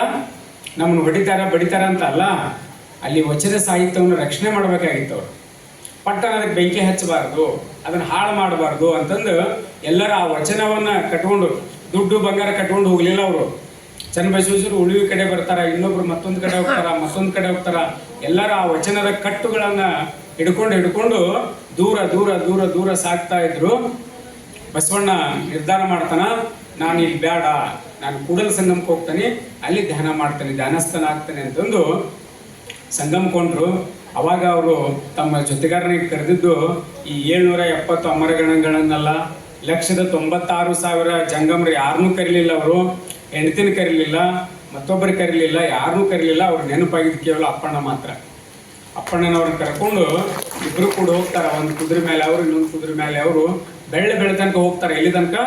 ಕೂಡಲ ಸಂಗಮ ಮಠ ಹೋಗಿ ಅಪ್ಪಣ್ಣ ಮತ್ತು ಬಸವಣ್ಣ ಇಬ್ಬರು ಒಂದು ಕಡೆ ಸ್ಥಿರ ಆಗ್ತಾರೆ. ಅವರಿಬ್ಬರು ಸ್ಥಿರವಾಗಿ ಒಂದು ಕಡೆ ನಿಂತುಕೊಂಡು ಎಷ್ಟೋ ದಿನಗಳ ಆದಮೇಲೆ, ಅಂದ್ರೆ ಇದು 2ನೇ ಸಾಕ್ಷಿ, 2ನೇ ಘಟನೆ ಇದೆ ಇತಿಹಾಸದೊಳಗೆ. ಅಪ್ಪಣ್ಣನವರು ಬಸವಣ್ಣವ್ರ ಜೊತೆ ಹೋಗಿದ್ದು 2ನೇ ಘಟನೆ. ಇದನ್ನು ಯಾರು ಮರೆಯುವಂಥ ಘಟನೆ ಅಲ್ಲ. ಯಾಕಂದ್ರೆ ಕ್ರಾಂತಿಯ ಮರುದಿವಸ ನಡೆದಿರುವಂಥ ಒಂದು ಘಟನೆ ಅದು. ನಂತರ ಬಸವಣ್ಣವ್ರು ಹೇಳ್ತಾರೆ, ಇಲ್ಲ ನೀಲಾಂಬಿಕೆಯನ್ನು ನೀನು ಕೂಡಲ ಸಂಗಮಕ್ಕೆ ಕರ್ಕೊಂಬ ಕಲ್ಯಾಣದಿಂದ. ಆ ಜವಾಬ್ದಾರಿಯನ್ನು ಅಪ್ಪಣ್ಣನವ್ರಿಗೆ ವಹಿಸಿ, ಹಂಗಾರೆ ಹೋಗಪ್ಪ ಅಂತಂದು ಕಳಿಸ್ತಾರ. ಕಲ್ಯಾಣಕ್ಕೆ ಹೋಗ್ತಾರ, ನೀಲಾಂಬಿಕೆಯನ್ನು ಕರೀತಾರ, ಬರ್ಲಿಕ್ಕೆ ಒಲ್ಲೆ ಅಂತ ಹೇಳ್ತಾಳ. ಮತ್ತು ಅವಳನ್ನು ಒಪ್ಪಿಸಿ, ಅಂದ್ರೆ ಅಪ್ಪಣ್ಣನವ್ರಿಗೆ ಅಷ್ಟೊಂದು ಏನು ಗೌರವವನ್ನು ಕೊಡ್ತಾ ಇದ್ರು, ಒಪ್ಪಿಸಿ ಕರ್ಕೊಂಡು ಬರ್ತಾ ಇದ್ರು. ಹಿಂಗೆ ಕರ್ಕೊಂಡು ಬರಬೇಕಾಗಿರುವಂಥ ಸಂದರ್ಭದೊಳಗೆ ಈ ಕಡೆ ಆ ನದಿಯ ದಂಡೆ ಮೇಲೆ ಈ ಕಡೆ ನದಿಯನ್ನು ದಾಟಬೇಕಾದ್ರೆ ಅಪ್ಪಣ್ಣವ್ರಿಗೆ ಒಂದು ಸುದ್ದಿ ಬರುತ್ತಾ, ಇಲ್ಲ ಬಸವಣ್ಣವ್ರು ಏನಾದ್ರೆ ಲಿಂಗೈಕ್ಯರಾದ್ರೆ ಅಂತ ಸುದ್ದಿ ಕೇಳಿನ ಆ ನೀರಾಗಿಂದ ಮೀನು ಹೊರಗೆ ತಗಷ್ಟು ಹೆಂಗೆ ವಿಲಿ ಒದ್ದಾಡ್ತದಲ್ಲ ಹಂಗೆ ಒದ್ದಾಡಿದ್ರು ಬಸವಣ್ಣ. ಅಷ್ಟೇ ಒದ್ದಾಟ ನೀಲಾಂಬಿಕೆ ಅವ್ರಿಗೆ ಆಯಿತು. ನೀಲಾಂಬಿಕೆ ಅಲ್ಲೇ ಕೂತ್ಕೊಂಡು ಆ ಚಿಂತೆ ಒಳಗಿನ ಧ್ಯಾನಸ್ಥರಾಗಿ ಅವರು ಜೀವ ಬಿಡ್ತಾರ. ಎಲ್ಲಿ ಅಂದ್ರೆ ಇವತ್ತು ನಮ್ಮ ಸಂಸ್ಥಾನ ಮಠ ನಮ್ಮ ಮಠ ಏನೈತಲ್ಲ ತಂಗಿ ಯಾರು? ನೀಲಾಂಬಿಕೆ ಅಪ್ಪಣ್ಣಿಗೆನ ತಂಗಿ ಅಡಗಿ ಅಂದ್ರೆ ಏನಾದ್ರು ಜೀವ ಬಿಟ್ಲು. ತಂಗಿ ಅಡಗಿ ತಂಗಡಗಿ ಏನಾಯ್ತದು? ತಂಗಡಿಗೆ ಆಯಿತು. ಅಲ್ಲಿ ಅವರ ಸಮಾಧಿ ಐತಿ. ಈ ಚಿತ್ರಣಕ್ಕೆ ಸಾಕ್ಷಿಯಾಗಿರುವಂಥ ಅಪ್ಪಣ್ಣ ಬಹಳ ಒದ್ದಾಡಿ ಬಹಳಷ್ಟು ನಿರಾಶೆಗೊಂಡು, ಹೆಂಡತಿ ಮಕ್ಕಳು ಅಥವಾ ತಂದೆ ತಾಯಿಗಳ ಬಗ್ಗೆ ಅಷ್ಟು ಒದ್ದಾಡಲಿಲ್ಲ ಅವರು. ಬಸವಣ್ಣ ತೀರು ಹೋದ ಅನ್ನೋದನ್ನು ಕೇಳಿ ಅವರು ಅಲ್ಲೇ ಕೂತ್ಕೊಂಡು ಧ್ಯಾನಸ್ಥರಾಗಿ ತಾವು ಲಿಂಗೈಕ್ಯರಾಗ್ತಾರ. ಇವತ್ತಲ್ಲೇ ಅವರ ಏನಂದ್ರೆ ಸ್ಮಾರಕಗಳು, ಸಮಾಧಿಗಳಲ್ಲಿ ಇರ್ತಕ್ಕಂಥದ್ದು ನಾವು ಕಾಣ್ತೀವಿ. ಇದು ಇತಿಹಾಸದೊಳಗೆ ಅವರ 3ನೇ ಘಟನೆ. ಅಂದ್ರೆ ಇಂತಹ ಅಪರೂಪದ ಘಟನೆಗಳಿಗೆ ಕಾರಣರಾಗಿರ್ತಕ್ಕಂಥವ್ರು ಯಾರಂದ್ರೆ ನಮ್ಮ ಅಪ್ಪಣ್ಣನವರು ಅಂತ ನಾವು ಹೇಳ್ಬೋದು. ಇನ್ನು ಅಪ್ಪಣ್ಣನವ್ರ ವಚನಗಳಿಗೆ ಬಂದ್ರೆ, ವಚನ ಈಗ ನಮ್ಮ ಸಮಾಜದ ಬಗ್ಗೆ ಮಾತಾಡಲಿಕ್ಕೆ ಸಾಕಷ್ಟು ಜನ ವೇದಿಕೆ ಮೇಲೆ ಅದಾರ, ನಾನು ಮಾತಾಡ್ಲಿಕ್ಕೆ ಹೋಗೋದಿಲ್ಲ. ವಿಶೇಷ ಅಪ್ಪಣ್ಣವ್ರ ಬಗ್ಗೆನೂ ನಾನು ಹೇಳ್ತೀನಿ. ಅವ್ರ ವಚನಗಳಿಗೆ ಬಂದಾಗ ನಾವೆಲ್ಲ ನೋಡಿರ್ಬೇಕು. ಎಷ್ಟು ಜನ ವಚನಗಳನ್ನು ನೋಡ್ರಿ? ಅಪ್ಪಣ್ಣವ್ರ ವಚನದ ಪುಸ್ತಕ ನಾನು ನೋಡೇನೆ ಅನ್ನೋರು ಸ್ವಲ್ಪ ಕೈ ಐತ್ರಿ ನೋಡಿ. ಸುಮಾರು ಒಂದು ನಾವೆಲ್ಲ ಇಲ್ಲಿ 300 ಮಂದಿ ಅದೇವೆ ನಾವೆಲ್ಲರೂ. ಅದರೊಳಗೆ 4-5 ಜನ ಅಷ್ಟೇ ಕೈ ಎತ್ತೇವೆ ನಾವು. ಅದಕ್ಕೆ ಇವತ್ತಿಂದ ಇರಲಿ, ಈಗೆಲ್ಲ ಆಗೈತಿ, ಇವತ್ತಿಂದ ಏನು ಮಾಡೋಣ ಅಂತಂದ್ರೆ ಆ ವಚನ ಪುಸ್ತಕ ಎಲ್ಲೆಲ್ಲದ ಹುಡ್ಕೋಣ, ಅವ್ರ ಜೀವನ ಚರಿತ್ರೆ ಪುಸ್ತಕ ಹುಡ್ಕೊಳ್ಳೋಣ, ನಮ್ಮ ಮನ್ಯಾಗ ಇಟ್ಕೊಳ್ಳೋಣ. ಸುಮ್ಮನೆ ಅದನ್ನ ತೆಗೆದು ಎಲ್ಲಾರ ಶೋಕೇಸ್ ಒಳಗೆ ಇಡಬೇಡ್ರಿ. ಸುಮ್ಮನೆ ಮಕ್ಕಳು ಎಲ್ಲೆಲ್ಲಿ ಓಡಾಡ್ತಾವಲ್ಲ ಅಲ್ಲಿ ಇಡ್ರಿ. ಅವು ಅಟ್ಲೀಸ್ಟ್ 10 ದಿವಸ 1 ಪೇಜಾರ ತೆಗೆದು ನೋಡಲಿ. ಅವಾಗ ನಮ್ಗೇನಾಗತ್ತೆ, ನಮ್ಮ ಬಗ್ಗೆ, ನಮ್ಮತನದ ಬಗ್ಗೆ, ನಮ್ಮವ್ರ ಬಗ್ಗೆ ಅರಿವು ಬರುತ್ತೆ. ಬಟ್ ಅದರೊಳಗೆ ಅವೆಲ್ಲ ದೊಡ್ಡ ದೊಡ್ಡ ವಚನಗಳು, ಒಂದು ಕಿರು ಲೇಖನಗಳಿದ್ದಂಗೆ ಅದಾವು. ಅದರೊಳಗೆ ಏನೇನು ಹೇಳ್ತಾರೆ ಅಪ್ಪಣ್ಣವ್ರು ಅಂತಂದ್ರೆ ಸ್ವಲ್ಪ ಸಂಕ್ಷಿಪ್ತವಾಗಿ ಹೇಳ್ತೀನಿ. ಪರಮಾತ್ಮನ ಬಗ್ಗೆ ಹೇಳ್ತಾರೆ. ಆತ್ಮ ಮತ್ತು ಪರಮಾತ್ಮ ಅಂತ ಏನು ಕಲ್ಪನೆಗಳು ಬರ್ತಾವಲ್ಲ, ನಮ್ಮ ಶಂಕರಾಚಾರ್ಯ ಹೇಳಿದ್ದು, ರಾಮಾನುಜಾಚಾರ್ಯರು, ಅದ್ವೈತ, ವಿಶಿಷ್ಟಾದ್ವೈತ, ದ್ವೈತ ಅಂತ ಏನು ಬರ್ತಾವಲ್ಲ, ಅದರೊಳಗೆ ಇವ್ರದ್ದೊಂದು ವಿಶಿಷ್ಟಾದ್ವೈತ ಅಂತ ಪರಮಾತ್ಮನ ಮಿಲನವನ್ನು ಹೆಂಗೆ ಮಾಡ್ಕೋಬೇಕು ಅನ್ನೋದರ ವಚನಗಳು. ಗುರುವಿನ ಉಪದೇಶ ಹೆಂಗಿರುತ್ತೆ, ಅದನ್ನು ಹೆಂಗೆ ಕೇಳಬೇಕು, ಹೆಂಗೆ ಪಾಲನೆ ಮಾಡಬೇಕು ಅನ್ನೋದು, ಗುರು ಶಿಷ್ಯರ ಸಂಬಂಧ ಹೆಂಗಿರಬೇಕು ಅಂತ, ಗುರು ಮತ್ತು ಭಕ್ತರ ನಡುವಿನ ವರ್ತನೆಗಳು ಹೆಂಗಿರಬೇಕು, ಗುರುಲಿಂಗ ಜಂಗಮದಿಂದ ನಾವು ಹೆಂಗೆ ಮೋಕ್ಷವನ್ನು ಸಂಪಾದನೆ ಮಾಡಬೇಕು ಅನ್ನುವಂಥ ವಿಚಾರಗಳನ್ನು ಹೇಳ್ತಾರೆ. ಅಷ್ಟೇ ಅಲ್ಲ, ಇನ್ನೊಂದಿಷ್ಟು ಬೆಡಗಿನ ವಚನಗಳು ಶಟಸ್ಥಳಗಳ ಬಗ್ಗೆ ಹೇಳ್ತಾರೆ. 6 ಶಟಸ್ಥಳಗಳು: ಭಕ್ತ ಸ್ಥಳ, ಮಹೇಶ ಸ್ಥಳ, ಪ್ರಸಾದಿ ಸ್ಥಳ, ಪ್ರಾಣಸ್ಥಳ, ಶರಣಸ್ಥಳ, ಐಕ್ಯ ಸ್ಥಳ ಅಂತ.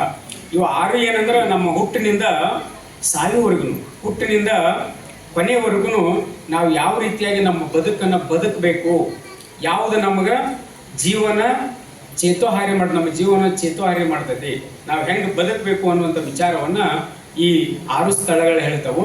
ಅವುಗಳ ಬಗ್ಗೆ ನಮ್ಮ ಅಪ್ಪಣ್ಣವರು ತಮ್ಮ ವಚನಗಳೊಳಗೆ ಹೇಳ್ತಾರೆ. ಜೊತೆಗೆ ಶಿವಯೋಗ ಮಾಡೋದು ಹೆಂಗೆ, ಶರಣನ ಜೀವನ, ಅವನ ಅರಿವು ಹೆಂಗಿರಬೇಕು, ದೇವರ ಅಸ್ತಿತ್ವ ಹೆಂಗೈತಿ, ಎಲ್ಲೈತಿ.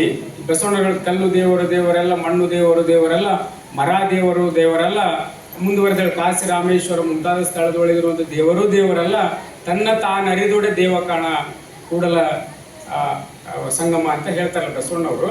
ಹಂಗೆ ಇವರು ದೇವರ ಅಸ್ತಿತ್ವ ಹೆಂಗೈತಿ ಅನ್ನೋದ್ರ ಬಗ್ಗೆ ನಮ್ಗೆ ಏನು ಮಾಡ್ತಾರಂದ್ರೆ ಹೇಳ್ತಾರೆ. ಆಮೇಲೆ ದುಶ್ಚಟಗಳನ್ನು ಹೆಂಗೆ ಬಿಡಬೇಕು, ಮನಸ್ಸಿನ ಏಕಾಗ್ರತೆಯನ್ನು ನಾವು ಹೆಂಗೆ ಸಂಪಾದನೆ ಮಾಡಬೇಕು ಅನ್ನುವಂಥ ವಿಚಾರಗಳನ್ನು ಅಪ್ಪಣ್ಣನವರು ತಮ್ಮ ವಚನದ ಇಡೀ ವಚನಗಳ ತುಂಬೆಲ್ಲ ಹೇಳ್ತಾರೆ. ಬಟ್ ಭಾಳ ಸರಳ ಸುಂದರವಾಗಿರುವಂಥ ಭಾಷೆ ಒಳಗೆ ಹೇಳ್ತಾರೆ.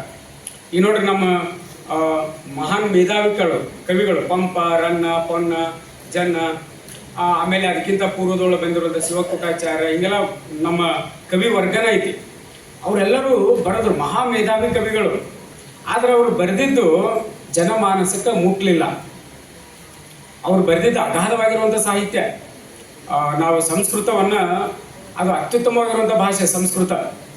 ಬಹಳಷ್ಟು ಪ್ರಕಾಂಡ ಪಂಡಿತರೆಲ್ಲ ಅದರೊಳಗೆ ಬರೀತಾರೆ. ಆ ಸಂಸ್ಕೃತ ವಿಚಾರಗಳು, ಸಂಸ್ಕೃತ ಶಬ್ದಗಳನ್ನು ತೊಗೊಂಡ್ಬಂದು ಮಹಾನ್ ಗ್ರಂಥಗಳನ್ನು ನಮ್ಮವ್ರು ಬರೆದ್ರು. ಆದ್ರೆ ಬರೆದ ಕರೆ ಯಾರು ಓದಲೇ ಇಲ್ಲ. ಬರೆದವರು ಓದಬೇಕು, ಇನ್ನೊಂದಿಬ್ಬರು ಓದಬೇಕು, ಬಿರುದುಗಳನ್ನು ಕೊಡಬೇಕು. ತಿಳಿದಿದ್ದು ಯಾರಿಗೆ? ತಿಳಿಲಿಲ್ಲ. ಈಗ ನಮ್ಮ ಕುವೆಂಪು ಅವರು ಶ್ರೀ ರಾಮಾಯಣ ದರ್ಶನಂ ಅಂತ ದೊಡ್ಡ ಗ್ರಂಥ ಬರೀತಾರೆ. ಅದನ್ನ ಎಷ್ಟು ಮಂದಿ ಓದಿವ ನಾವು? ಓದಿದ್ರೆ ತಿಳಿಯೋಂಗಿಲ್ಲ, ಆ ಛಂದಸ್ಸು ತಿಳಿದಿಲ್ಲ ನಮ್ಗೆ. ಅದ ಅವರು ಸರಳ ರಾಮಾಯಣವನ್ನು ಬರೆದ್ರು. ಆ ಸರಳ ರಾಮಾಯಣವನ್ನು ಲಕ್ಷಾಂತರ ಜನ ನಾವು ಓದೇವೆ, ಯಾಕಂದ್ರೆ ಅದು ನಮಗೆ ತಿಳಿತೈತಿ. ವಚನಕಾರರು ಇಷ್ಟೇ ತಿಳಿಯುವಂಥ ಭಾಷೆ ಒಳಗೆ ಬರೆದ್ರು ಅವರು. ನಾವು ಹೆಂಗೆ ಮಾತಾಡ್ತೀವಿ, ಹೆಂಗೆ ಇರ್ತೀವಿ ಈ ಭಾಷೆ ಒಳಗೆ. ಈಗ ಇವನಾರವನೆಂದೆನಿಸಿದರಯ್ಯ ಅಂದ್ರೆ ನಮ್ಗೆ ತಿಳಿತೈತಿ. ಅದನ್ನು ನಾವು ಸಂಸ್ಕೃತದೊಳಗೆ ಏನೋ ಹೇಳಕ್ ಹೋದ್ವಿ ಅಂದ್ರೆ ಅದು ತಿಳಿಯೋದಿಲ್ಲ. ಅವತ್ತಿನ ಜನಗಳಿಗೆ ಅಂದ್ರೂ ತಿಳಿಲೇ ಇಲ್ಲ, ಯಾಕಂದ್ರೆ ಶಿಕ್ಷಣನೇ ಇರಲಿಲ್ಲ. ಜನಗಳ ಆಡು ಭಾಷೆ ಒಳಗೆ ಅಪ್ಪಣ್ಣನವರು ಸಹ ವಚನಗಳನ್ನು ಬರೀತಾರ. ಕಾಡ ಬೇಡ ಕಂಡವರ, ಎಷ್ಟು ಸರಳವಾಗಿ ತಿಳ್ಕೊತ ಹೋಗ್ಬೇಕಾರೆ. ಇದು ಒಂದು ವಚನ ನಾವು ತಿಳ್ಕೊಂಡ್ರೆ ಸಾಕು. ಕಾಡ ಬೇಡ ಕಂಡವರ, ನಾವೆಲ್ಲರೂ ಅರ್ಥ ಮಾಡಕತ್ತೇವೆ ಇವತ್ತು.